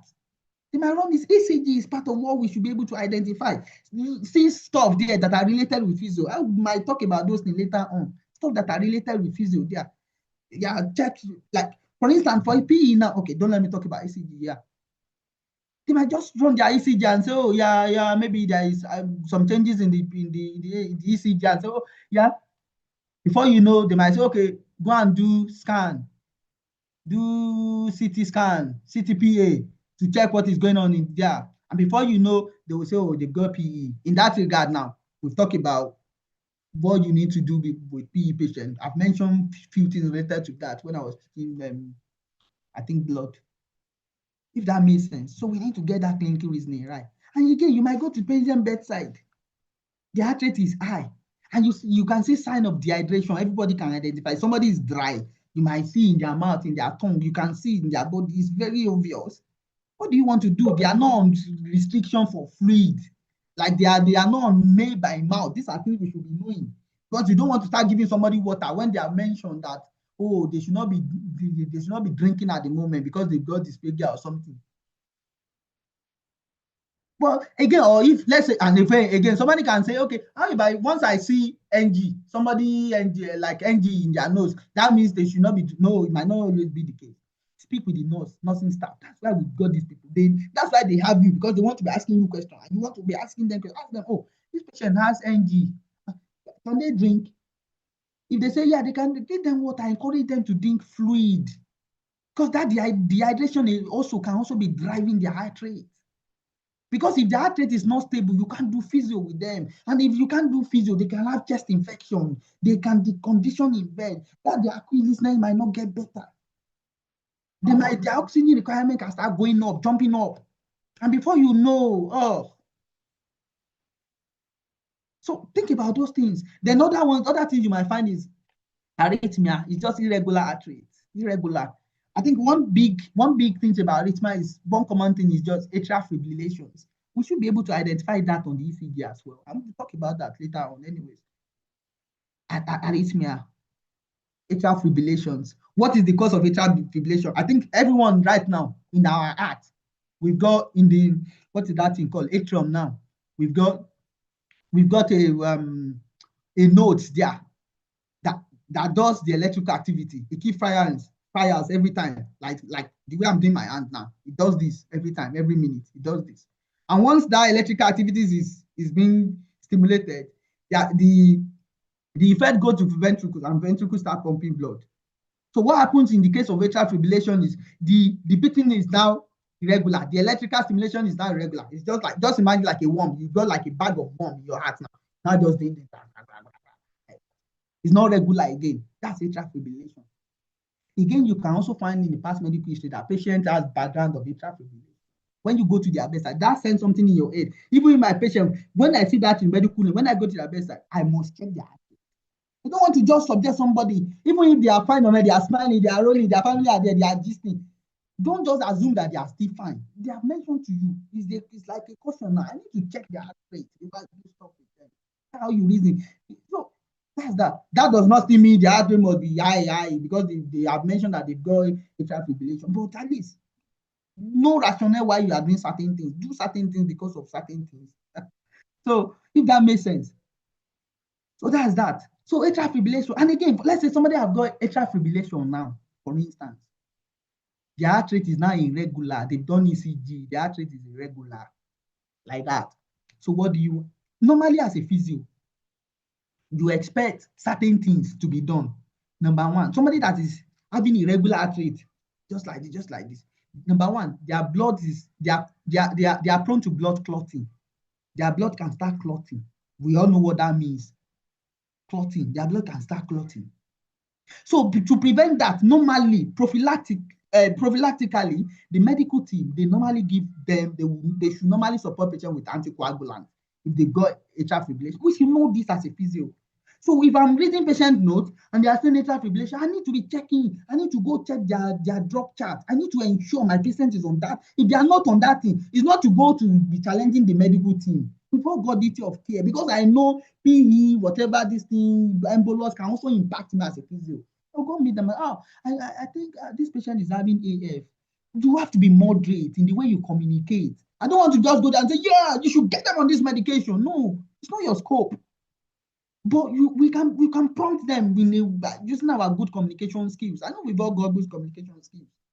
And I don't know if I'm just looking at their blood chart. I don't know if it's something we are considering for this, because I don't know, they might have a blood clot or something. Are we looking at medication to support them? Just say things in a way they'll say, oh yeah, doctor, this we're looking at that, they're giving them, or you maybe they've not documented it or it's not in their drug chart or something.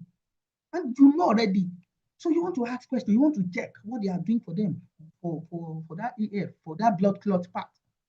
You want to check. And again, when you check their drug chart again for that AF, they want to give medication that will bring down their heart rate, that will crash their heart rate as well. But the heart rate can be as high as 130, 140, something like that. They want to give them. And what high heart rate, what does it mean? Maybe I'll talk about that first of all. High heart rate, what does it mean? High heart rate means that when the heart rate is really beating very fast. What does it mean? It means that in between the heart rate, normally, in between the beating now, that is when, during diastolic, that is when, diastolic is when the heart is when the heart is resting, right? During diastolic is when, during that beat, is when the blood normally gets nutrition itself. I mean, when the heart normally gets nutrients, like getting blood supply. Because heart also need blood supply as well, just like your brain need blood supply. Heart itself needs blood supply. So those things happen between beats. So the heart rate is now very high. So the beat, the resting beat, The space between the beat is very tiny. What does that mean? That means the heart will not be getting blood.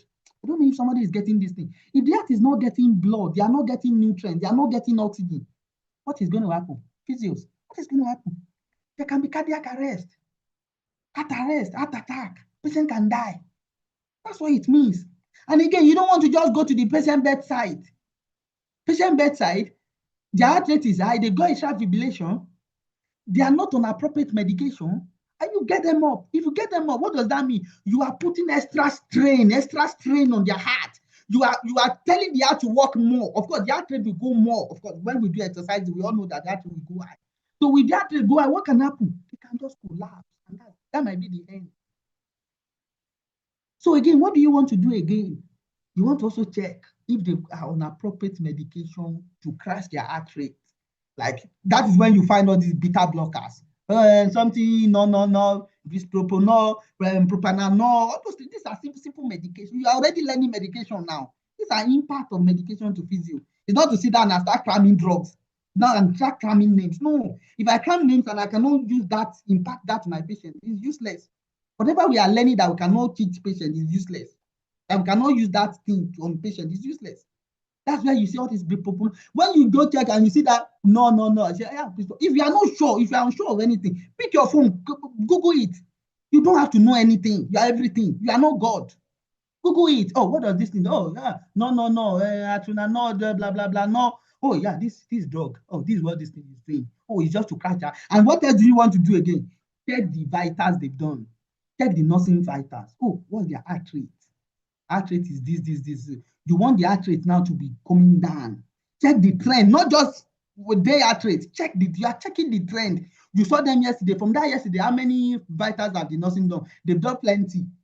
You check it. You check what the one they've done today. Check the trend. Is it coming down? If it's coming down, I can go to their bedside and see what I can do.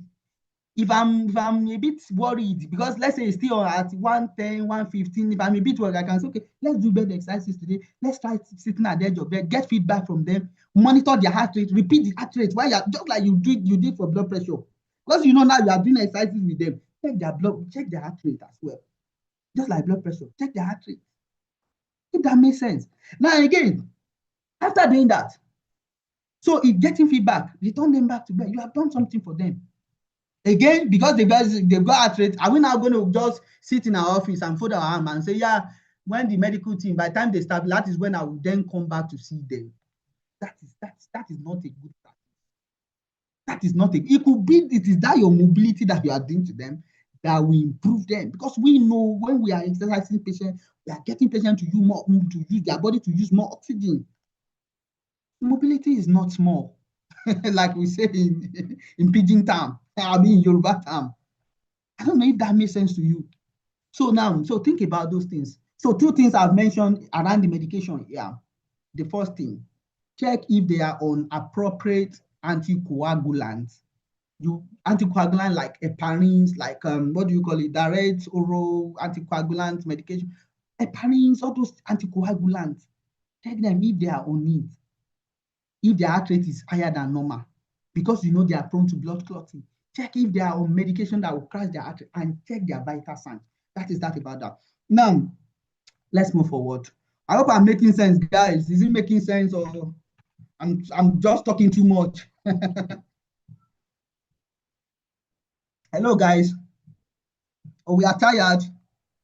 No, we are not tired. But I want to know what you mean by PE. You mentioned PE, that's PE. pulmonary embolism. All right. Yeah. All right. Yeah. So let's move forward. So clinical discussion now. I want us to discuss. Let's just discuss 1 and 2. The first one, a day 1 after cholecystectomy. Their pH, we did pH last time. That's why I deliberately popped that pH. Yeah, 7.49, PO2 7.0, PCO2 3.9. Their bicarb is 22. Their base excess is -1. Their FiO2 is 21. Their heart rate is 125. What are your bedside assessments and what are your plans? This is a typical acute hospitals, like acute hospital for physios to do. This is your patient here. So what are we going to do? Let's see first one. Yeah. I think now we should be able to correlate patient presentations with the ABGs, with the forget about other hubs now. We don't blood pressure, everything. Just let's deal with heart rate here now. So if we have this kind of patients now, so what are we going to do?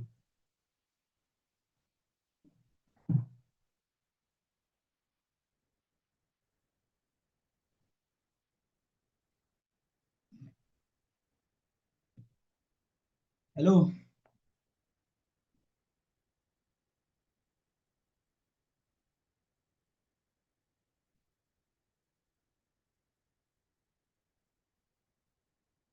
Yeah, somebody asked a question. Can you also refer to pediatrics in your example? Oh, yeah. I'm missing out on Pete. I'm sorry about that. Pete physios.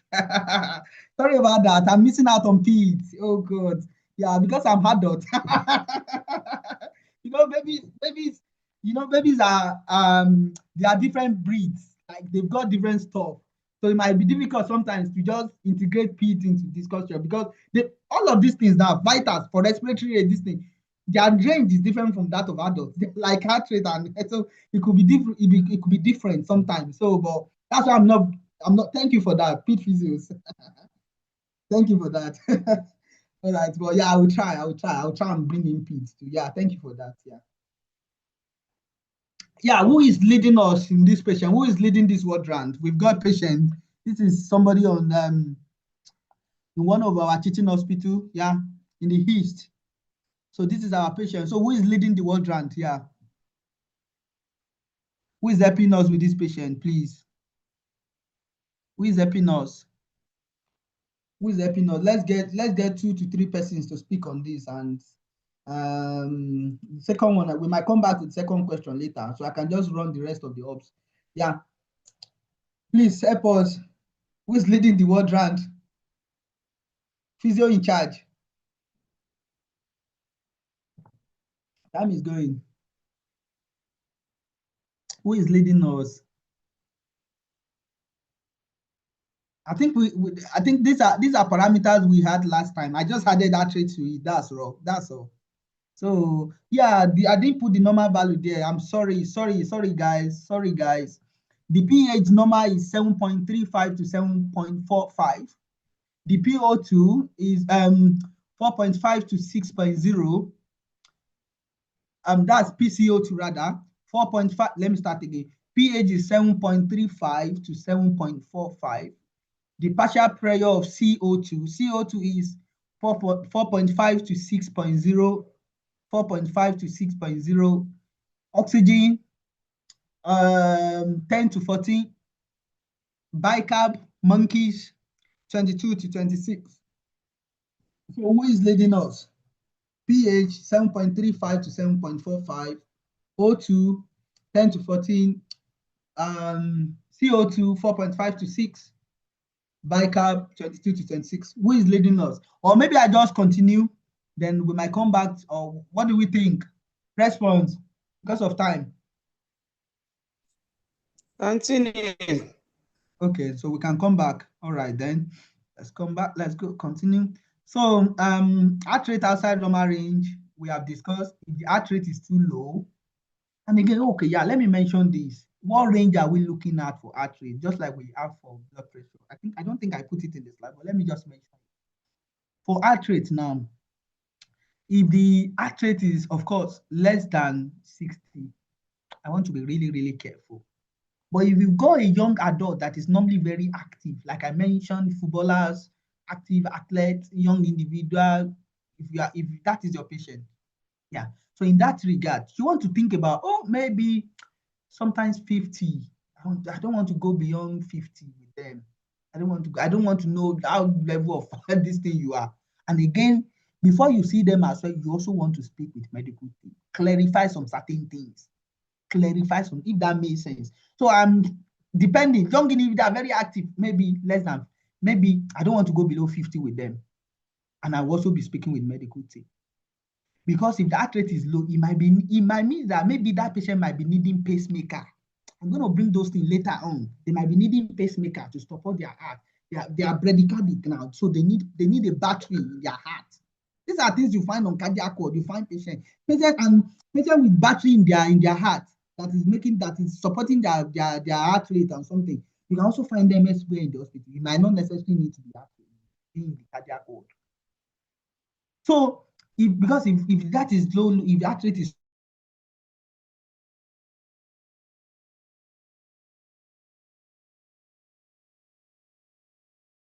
too low, it might mean that maybe they are now off. And sometimes there is this thing too, and what do you call it? This thing they use to monitor heart rate. You might go on the ward and you see somebody on wait-time monitor, or you see their notes, you see documentation, if you are on cardiac ward, again,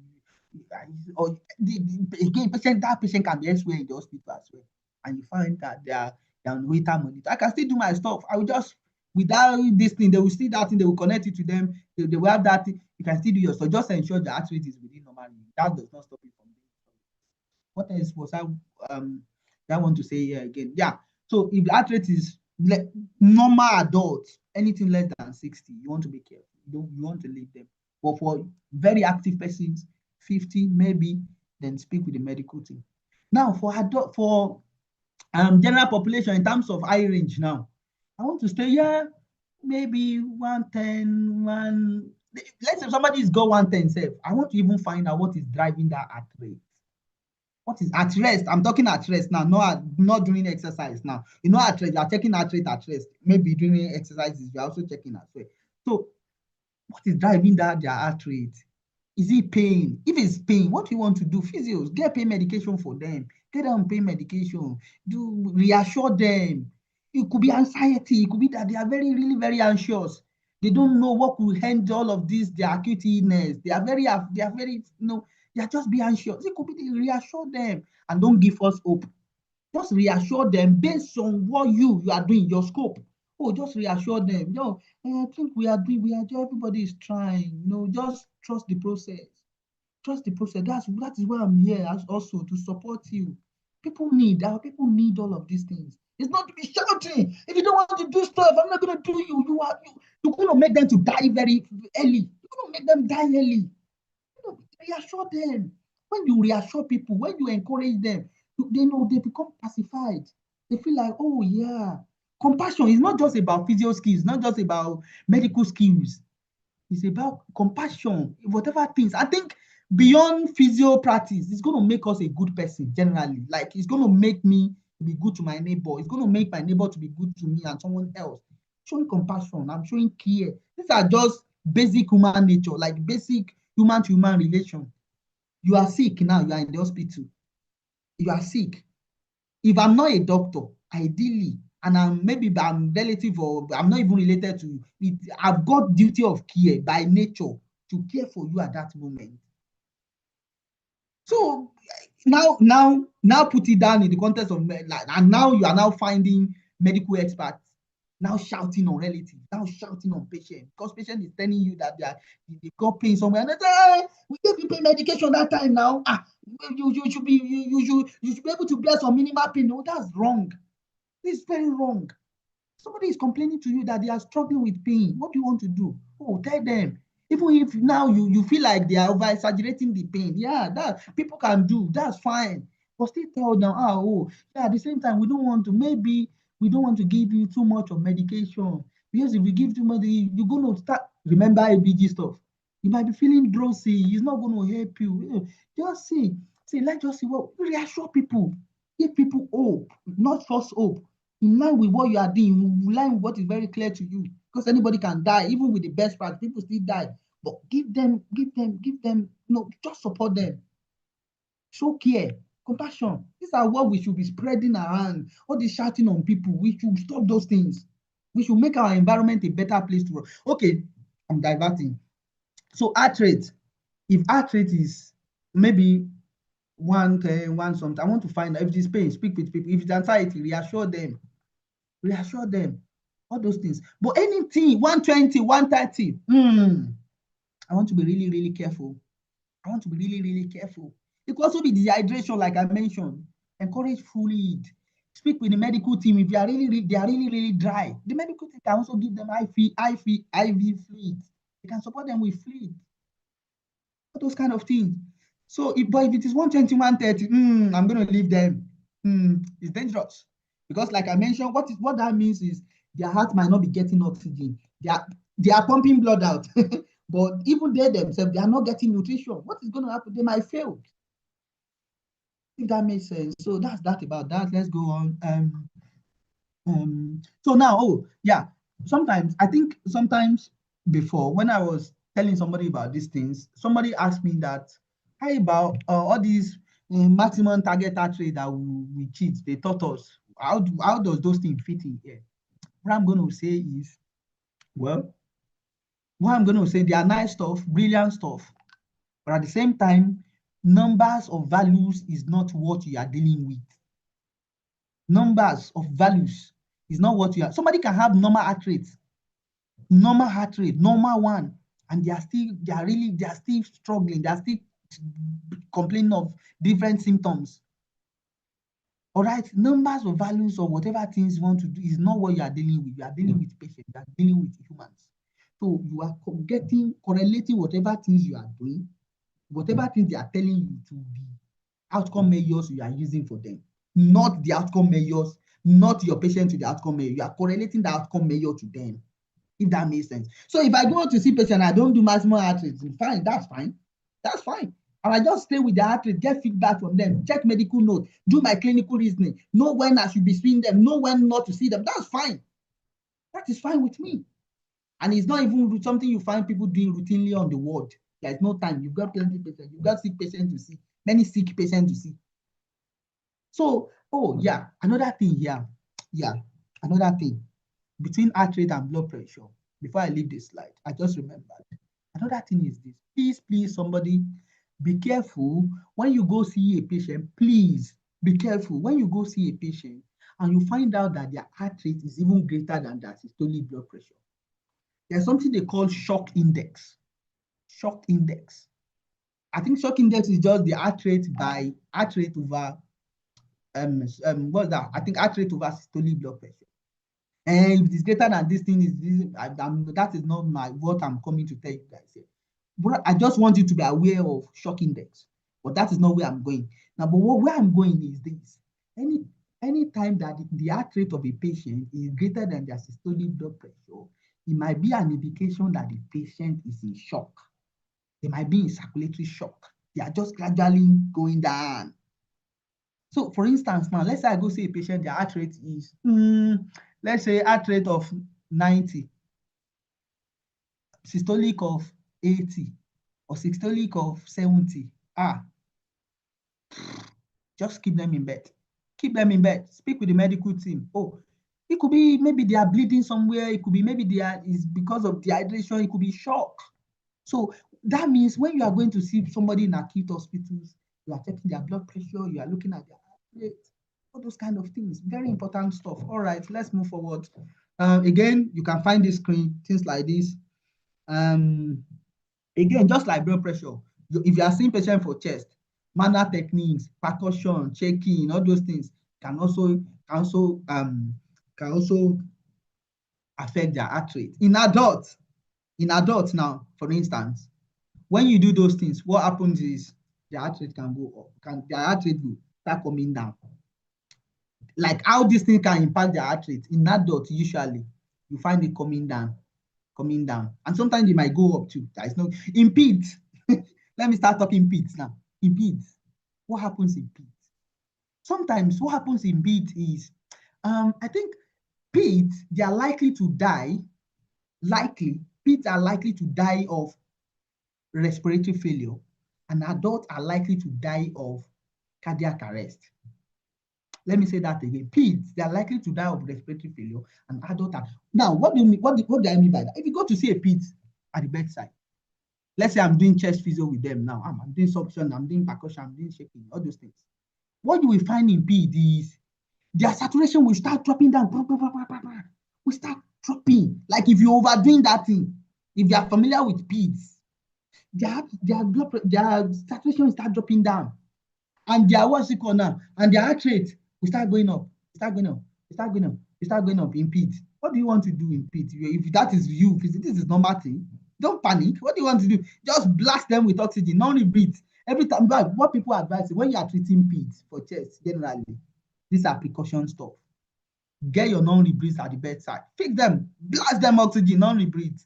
Their respiratory will start coming back. And is that respiratory that is driving the heart rate? There are reasons for this. I'm not teaching purely pediatric stuff here. I won't talk about that here. Why that happened, I won't talk about that here. It's going to take me away from this thing. So when you blast them in that thing will start coming back. That's how it works for kids. So if you don't blast them in that oxygen, you're panicking. Yeah, well, if you're panicking, if you're junior physios, you're panicking. Yeah, put the call bell, call nurses, everybody around, let them stabilize them. There's nothing. Even if you are blast them oxygen, yeah, it might also happen that they are struggling to come back. Put the call bell, call for help. Everybody will come around to come and assist you. No problem. That does not bring you down as a physio. It's something that happens. Doctor can be doing stuff on the ward and things will just go wayward. Go other way around. You can be doing the right thing, things will just go other way around. You put the call bell, call for help. Everybody will come around to come and assist. This does not make you a poor doctor. Just ensure that whatever you are doing to a patient, you are doing the right thing. You are getting your clinical reasoning right. You are working with your seniors, juniors. You know your scope of practice. You know when to escalate. You know when to. Generally, before we get new staff on the ward to start working, before we get junior colleagues to start working on the ward, they should demonstrate competence. In fact, we should have competency to be signing. You don't just employ an intern and you just start them to go straight to the ward and start working. We are in danger. What does intern that just finished school? What does he know? This is not to bring down anybody, but this is reality. We have been doing the job over time, we need to get them to sign some competencies. They need to demonstrate that they have good knowledge of heart rate. It's not heart rate. What is heart rate? 60 over. That is not what we are saying here. They need to be able to know, if a patient is going down, if a patient is this, who did they call? How would they call for help? These are basic things. We are supporting human beings. We don't just employ new staff and you just get them on the wall. HOD in the office, you leading ward round. It's not this. See, we need to get people, we need to get people to know certain things before we free them to be safe. And again, junior colleagues, we need to have scope of practice for them. Some patients they can see, some patients they can. If they say something on the ward, they need to come back to us, seniors, speak with the senior, this, and they are supporting humans. Okay, for adults, that's why I said, I'm just saying different things now. That's why I said for adults, sorry guys, that's why I said for adults, they're likely to die of cardiac arrest because they're actually just going down. You might see that saturation might still be what it is, 89, 90, this thing like this, but they're actually without going in, they're likely to die of.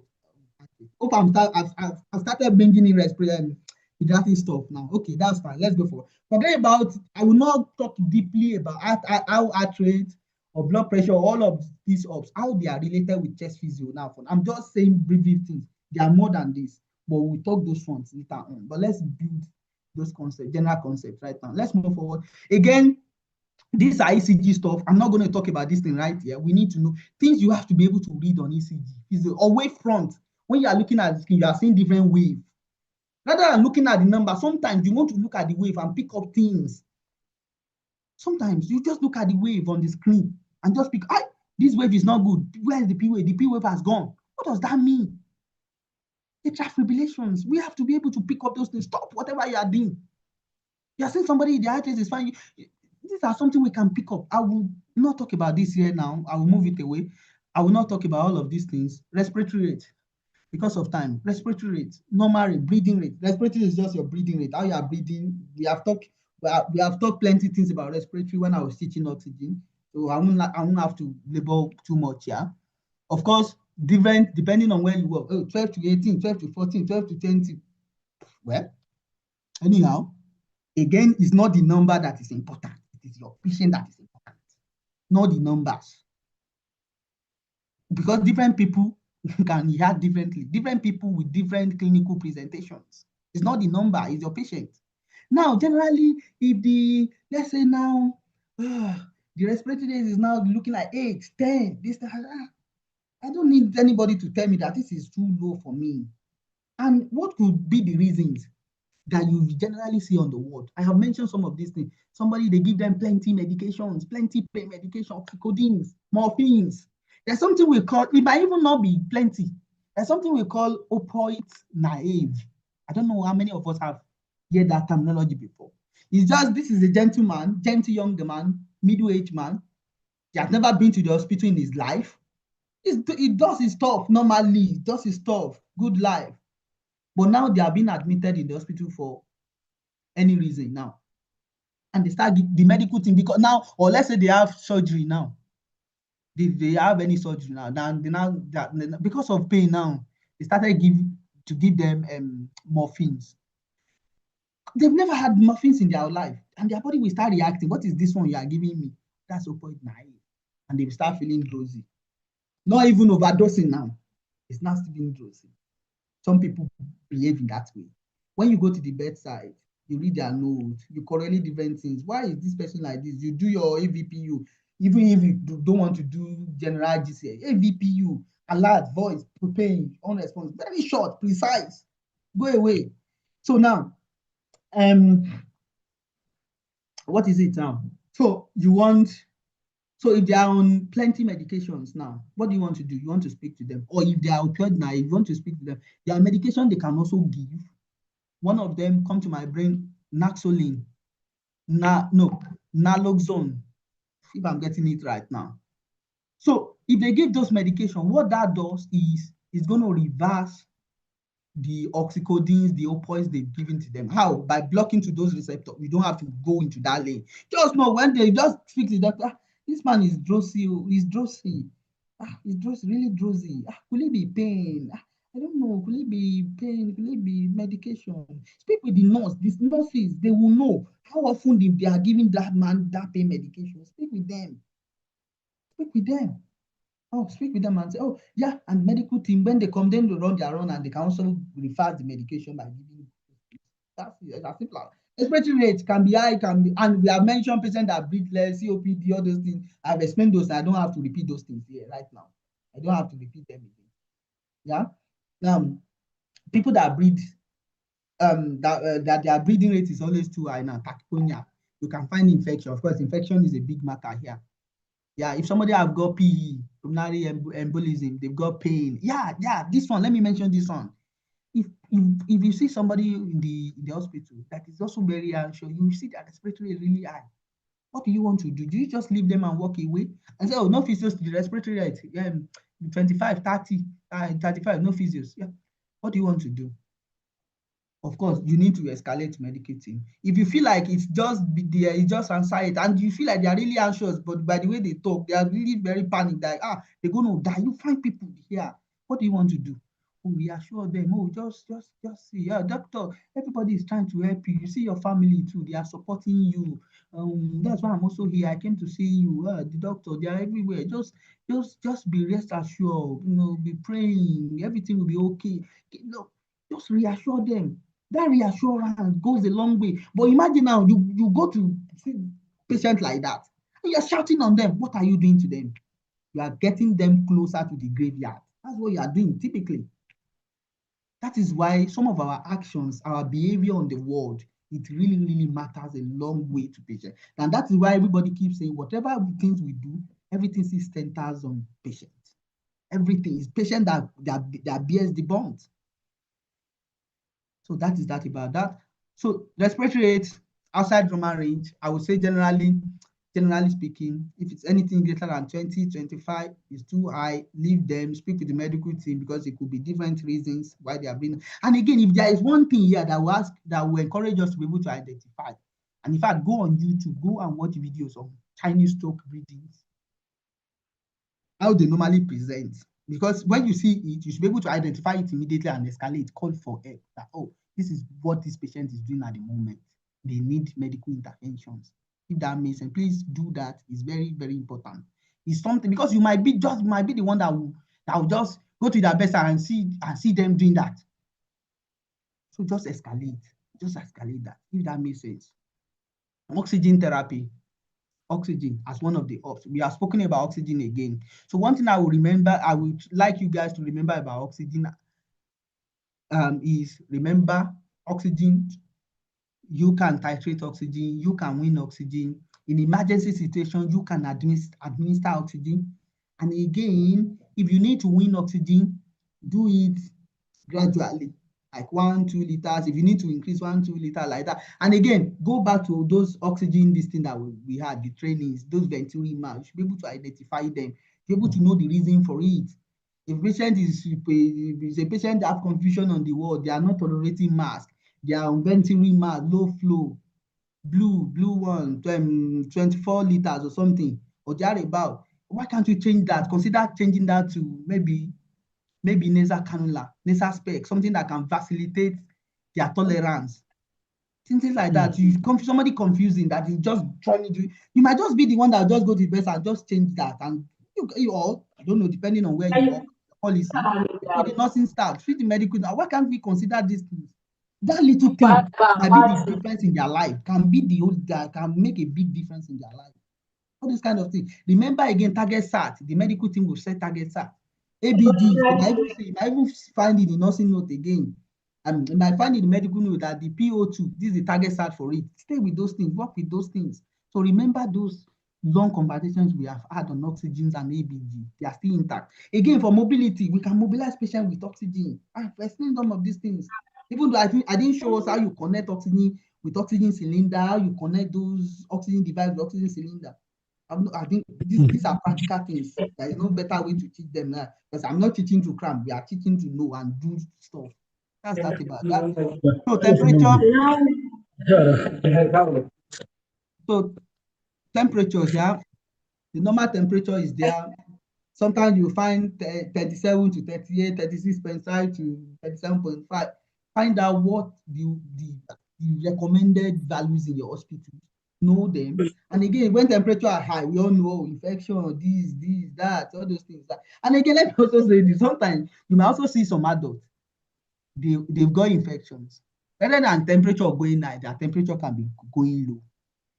You can also find adults like that. Why? It could be because of their immune system now. They are old.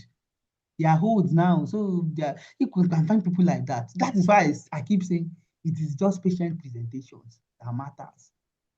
You adapt whatever you are doing, scan everything together. If that makes sense. So that we all know how these are stuff that are used to take temperature of a patient. If you need to do it as a patient, you can be trained. Hello. Wallahi ba ta nan kuwa. Can we? Wallahi ba ta nan. Sannan ku. Ya gida al'amura na mun gulo. Ya hidimomi. Mr. Abdulazim, can you mute yourself? Mutanen nan da wannan ko? A wata riwaya da wai ciccire su. What do we do now? Please admin, mute everybody. Just mute all of us. All right. Thank you very much. So that's that about temperature. These are stuff that we can also be doing as a physician. It's not just nursing stuff. You know, again, if you need to see a patient now, check their temperature as well. See what their temperature is. See, and let me say this as well. One parameter, just one. Let's say I just check their blood pressure, and their blood pressure is like, wow, higher than normally young individual, and I'm finding 170 over this thing, 200 over this thing. That one parameter is enough for you to say to hold your physio and to escalate to the medical team.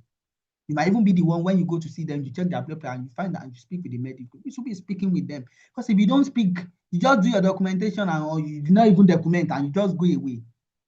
If not, you've just left the individual on the bed.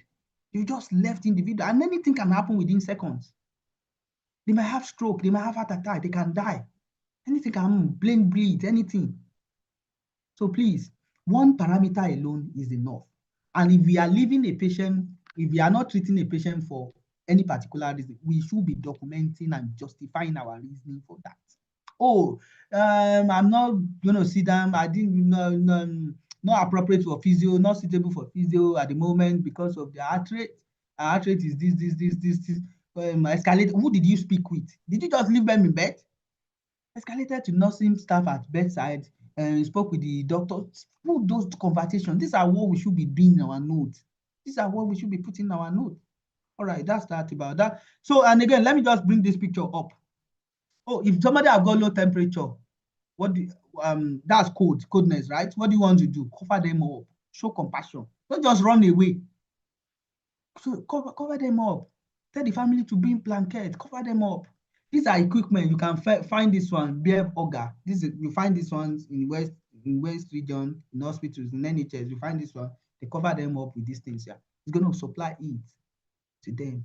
Anyways, that's that about that. I'm not going to talk about this one. This is like vital signs in line with what we do here in the UK, United Kingdom. I'm not going to talk about this thing. Forget about this one. So let's go back to our clinical discussion now. So I'm not going to take that equipment today again. So, but let's have the clinical discussions. I will just go back. So, summary of everything that I've mentioned today is this. There are 6 vital parameters in acute hospitals. We want to be checking those things in the notes at the patient bedside. We want to ensure those things are fine before we administer with our patient. What are those things? Patient level of alertness. If you go to patient bedside and they are they are unresponsive, you feel like, oh, what is this? What's going on? Shout for help, call for help. Don't just leave them. Call for help. They are human beings. Don't just leave them. And again, AVPU, very quick, pain, something you can quickly do. AVPU. In your note, John, the patient is alert, patient responds to pain, patient is unresponsive, patient is, put those things in your note. It's as simple as that. Very quick, good, evidence-based. Blood pressure.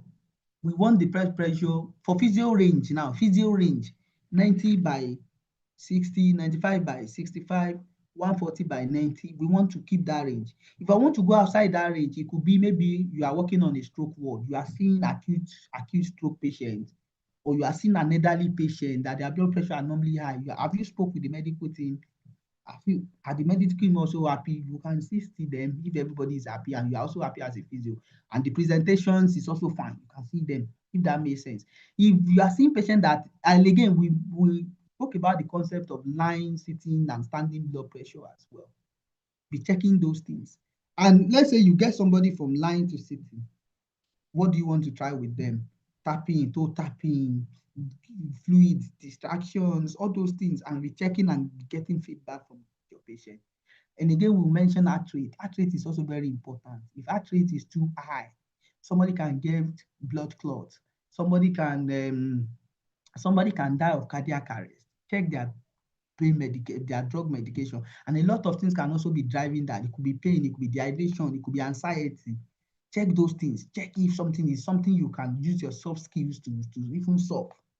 Escalations is also very important if it is higher than normal. I have mentioned the reason for those things. What is the other vital sign? Temperature is also there as well. If temperature is too high, it could be a sign of infections as well. So that is also important to you as a physio. Respiratory rate, if it is higher than normal, like 25, these things, if it is higher than normal and you want to mobilize them, you're going to put extra strain on their lungs or their heart. Because if their respiratory rate is really high, the chance is also there that their heart rate will also be high. If you mobilize them at that moment, it could be that you are causing more strain on their heart. They can also collapse and die. So think about those things. So that is just that. Before we take questions, I want us to take clinical discussion. So let's discuss this one, then we could do the last one. We can end for today. First one, who is answering first one for us? Guys. Hello.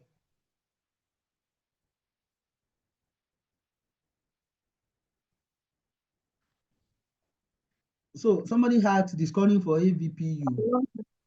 So yeah, the alertness, the alert is just 15. Most likely on GCS, it might likely be 15. The V here is just 12. The voice, most likely 12. The pain, the P is most likely going to be 8. And the U is likely going to be 3. So that's that. So yeah, let's take these questions, guys. So I want to also listen, please. Question 1.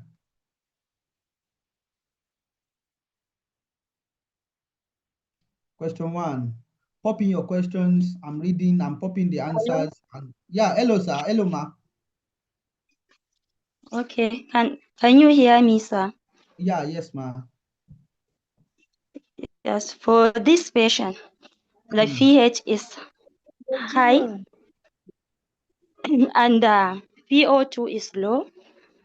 The CO2 is also low, while the bicarbonate is normal, within normal range.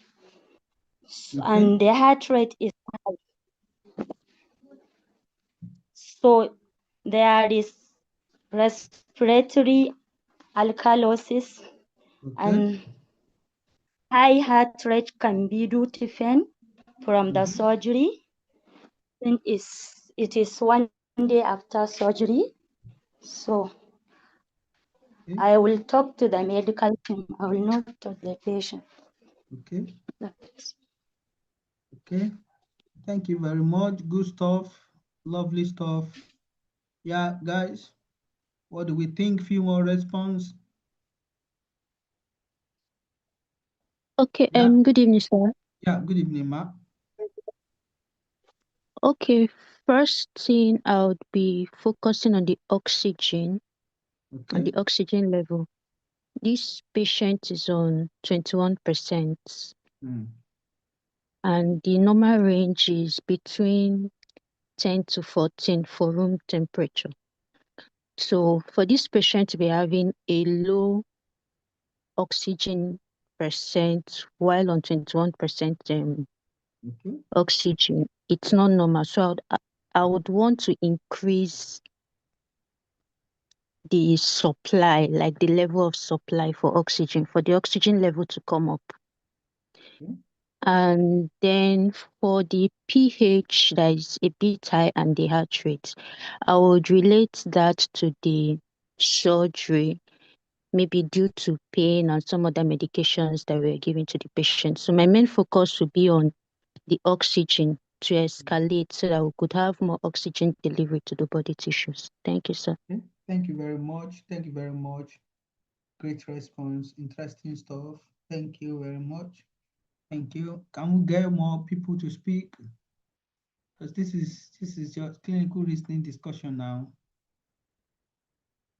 So I've popped the this thing in the chat box. The normal value, apologies. I didn't put that when I was doing the slide.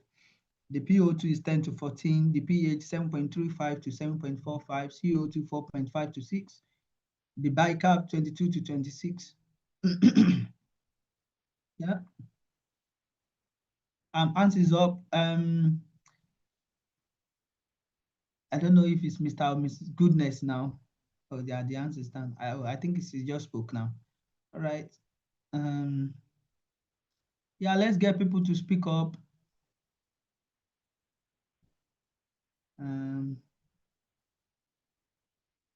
Yeah, speak, guys. What do we think? What do we think? At least I need one more person to speak, then I can have my opinion. I think I have two clinical discussions, two this thing to have to discuss, honestly. I don't know if we are not speaking, it could just be that maybe we just close the meeting and that's all, then that's fine. But I feel like it would be nice if we just have clinical discussions. Who is there? Nothing in the chat box. Nobody is speaking.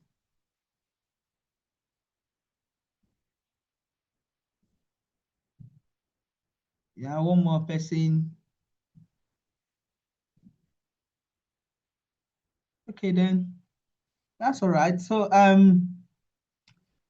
I think the first thing you're gonna do here, like I mentioned, check the oxygen first. If you remember in the last discussion, check the oxygen.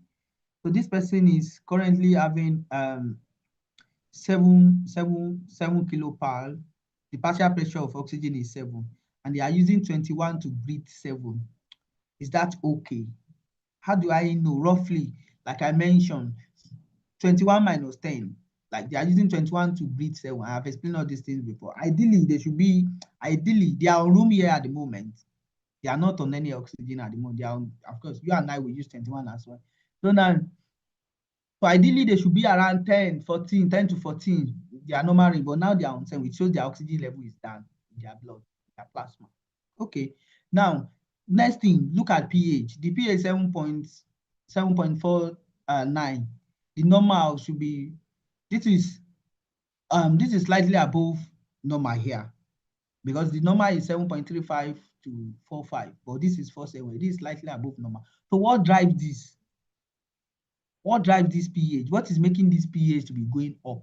Yeah, what drives that? Look at the CO2. Next thing, I've told you, look at the CO2. We are go back to those this thing and go over it again. Look at the CO2. CO2 is going down. If CO2 and pH are going down, CO2, this is CO2 here. CO2 is going down. What does that mean?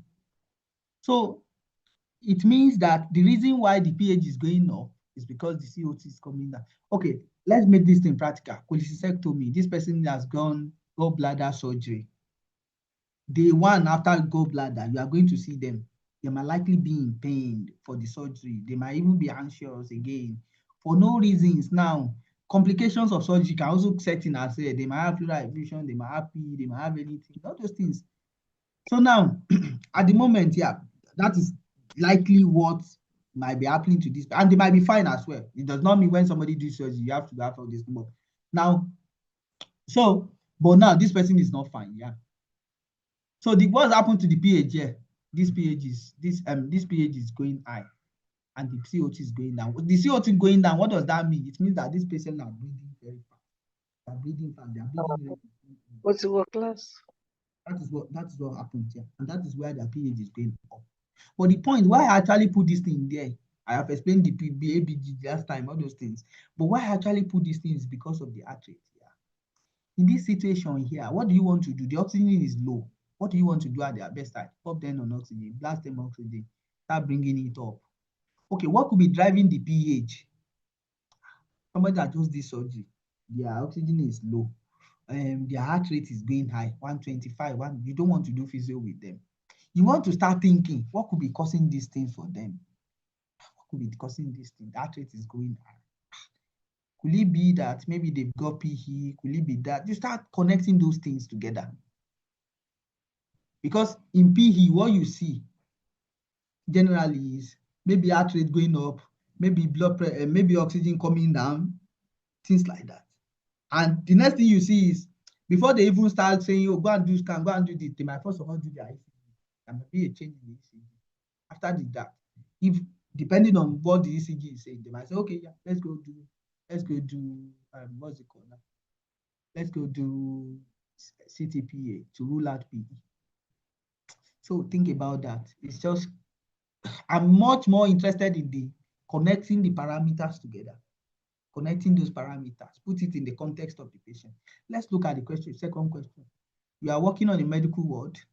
You are asked to assess a patient admitted with chest infection.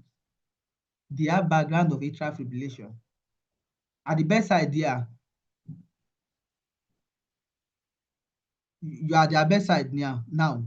So the patient is alert. Their heart rate is 119, their blood pressure is 128/76. The respiratory rate is 20, SpO2 is 94, and their temperature is 37.8.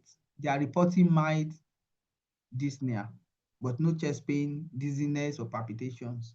Their potassium is 3.2, hemoglobin is 122, CRP is 85. So what do you think? Let's say you have read the medical notes, you have picked up the blood and everything. So what do you think? Let's just do this one and go. I think everybody is tired. Let's do this one and go. Yeah. Who is answering these questions?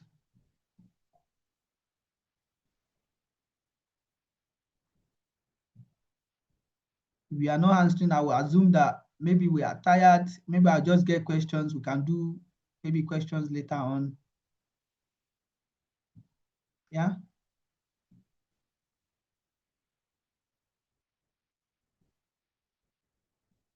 Okay, then nobody is speaking. Okay, guys. Let me just have your questions then. Questions before I go. I'll suspend the clinical discussions. We can have them later then. Questions? Any questions? Clarifications? Anything? Additional things to learn? All right then. So maybe I'll just stop here today then. So thank you very much, everyone. Thanks for the time. Thanks for listening. If there are questions,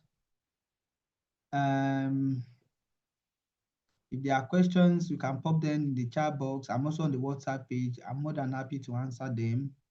Thank you very much. The admin, sir,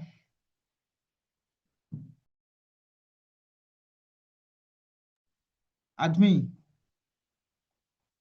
I'm done.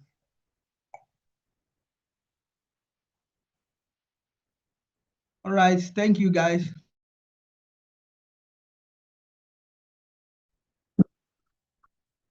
So I think there is one question in the chat box, if you can check, sir. Oh, okay. I can't find them. Can you maybe you just read them for me? I can't find them. Plenty message. Yeah. Okay, sir. Let me. So she said, please, sir, talking about AVPU scale. How is this called? I mean, what is called?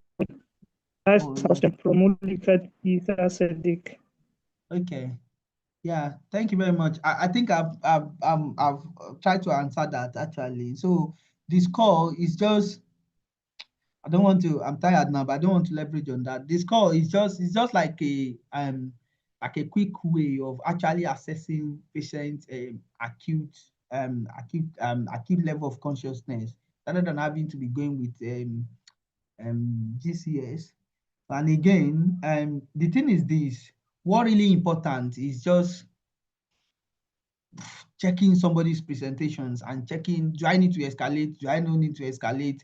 And again, we should also know that patient level of consciousness can also fluctuate as well. Just like, for example, now you can be at patient bedside, they might be drifting in and out of dizziness of drowsiness, like coming in and out, something like that. So all of these things, AVP, just like AVPU can also fluctuate like that.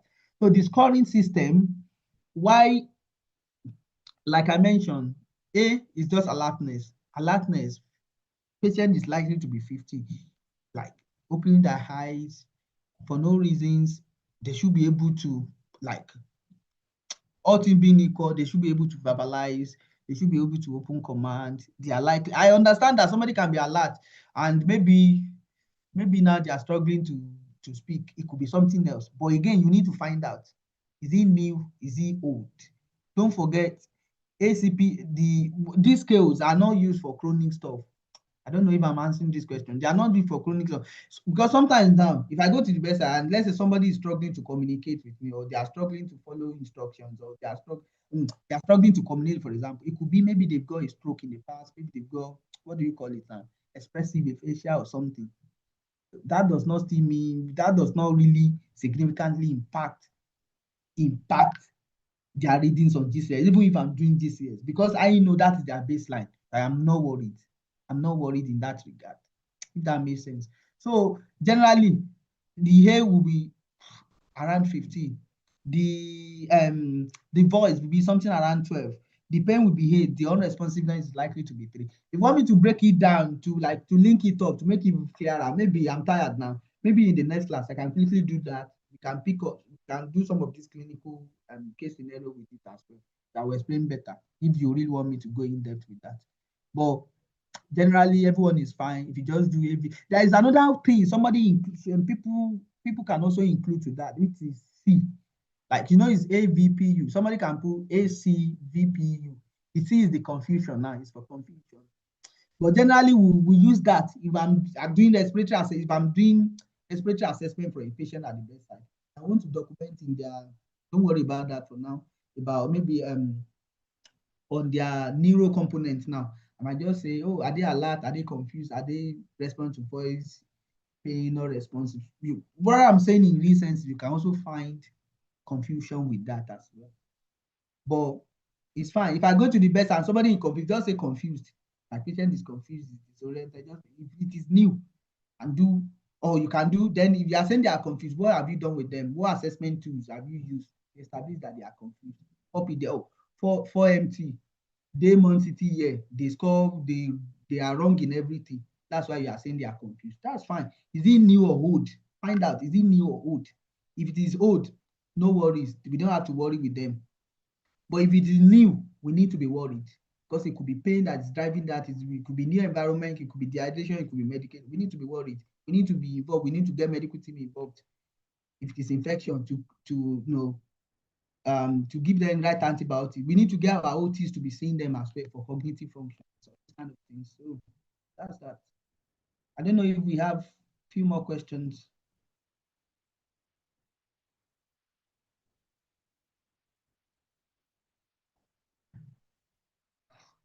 So I don't know if I answered that question. I don't know. Sir?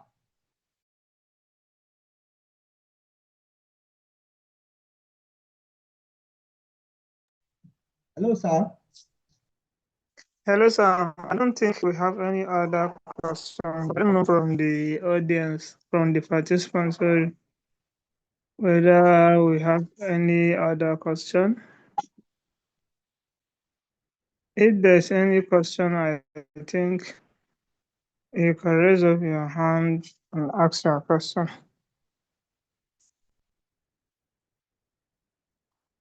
So, sir, there's no any hand up. So I think, sir, if you are done, we can call it a day for today. I think I'm happy to be to call it a day today. I'm tired already. All right, yeah. Thank you, sir. Sorry for the delay. So we're supposed to start by by 4, but there are other people that are using the link, so we can't create another one until they are done. That what caused the delay. Yeah, that's fine, sir. That's okay. Yeah. No. Thank you so much, sir. Ideally, we're supposed to have the next presentation, I think, on the 4th of April.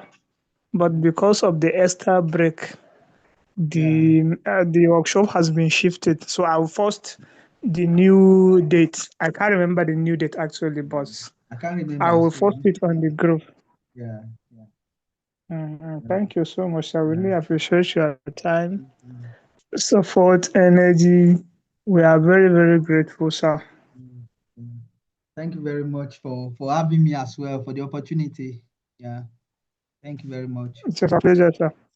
It's a pleasure, sir. So, in the absence of question, comment, let's call it a day. So, we'll meet next time. Thank you so much. Bye.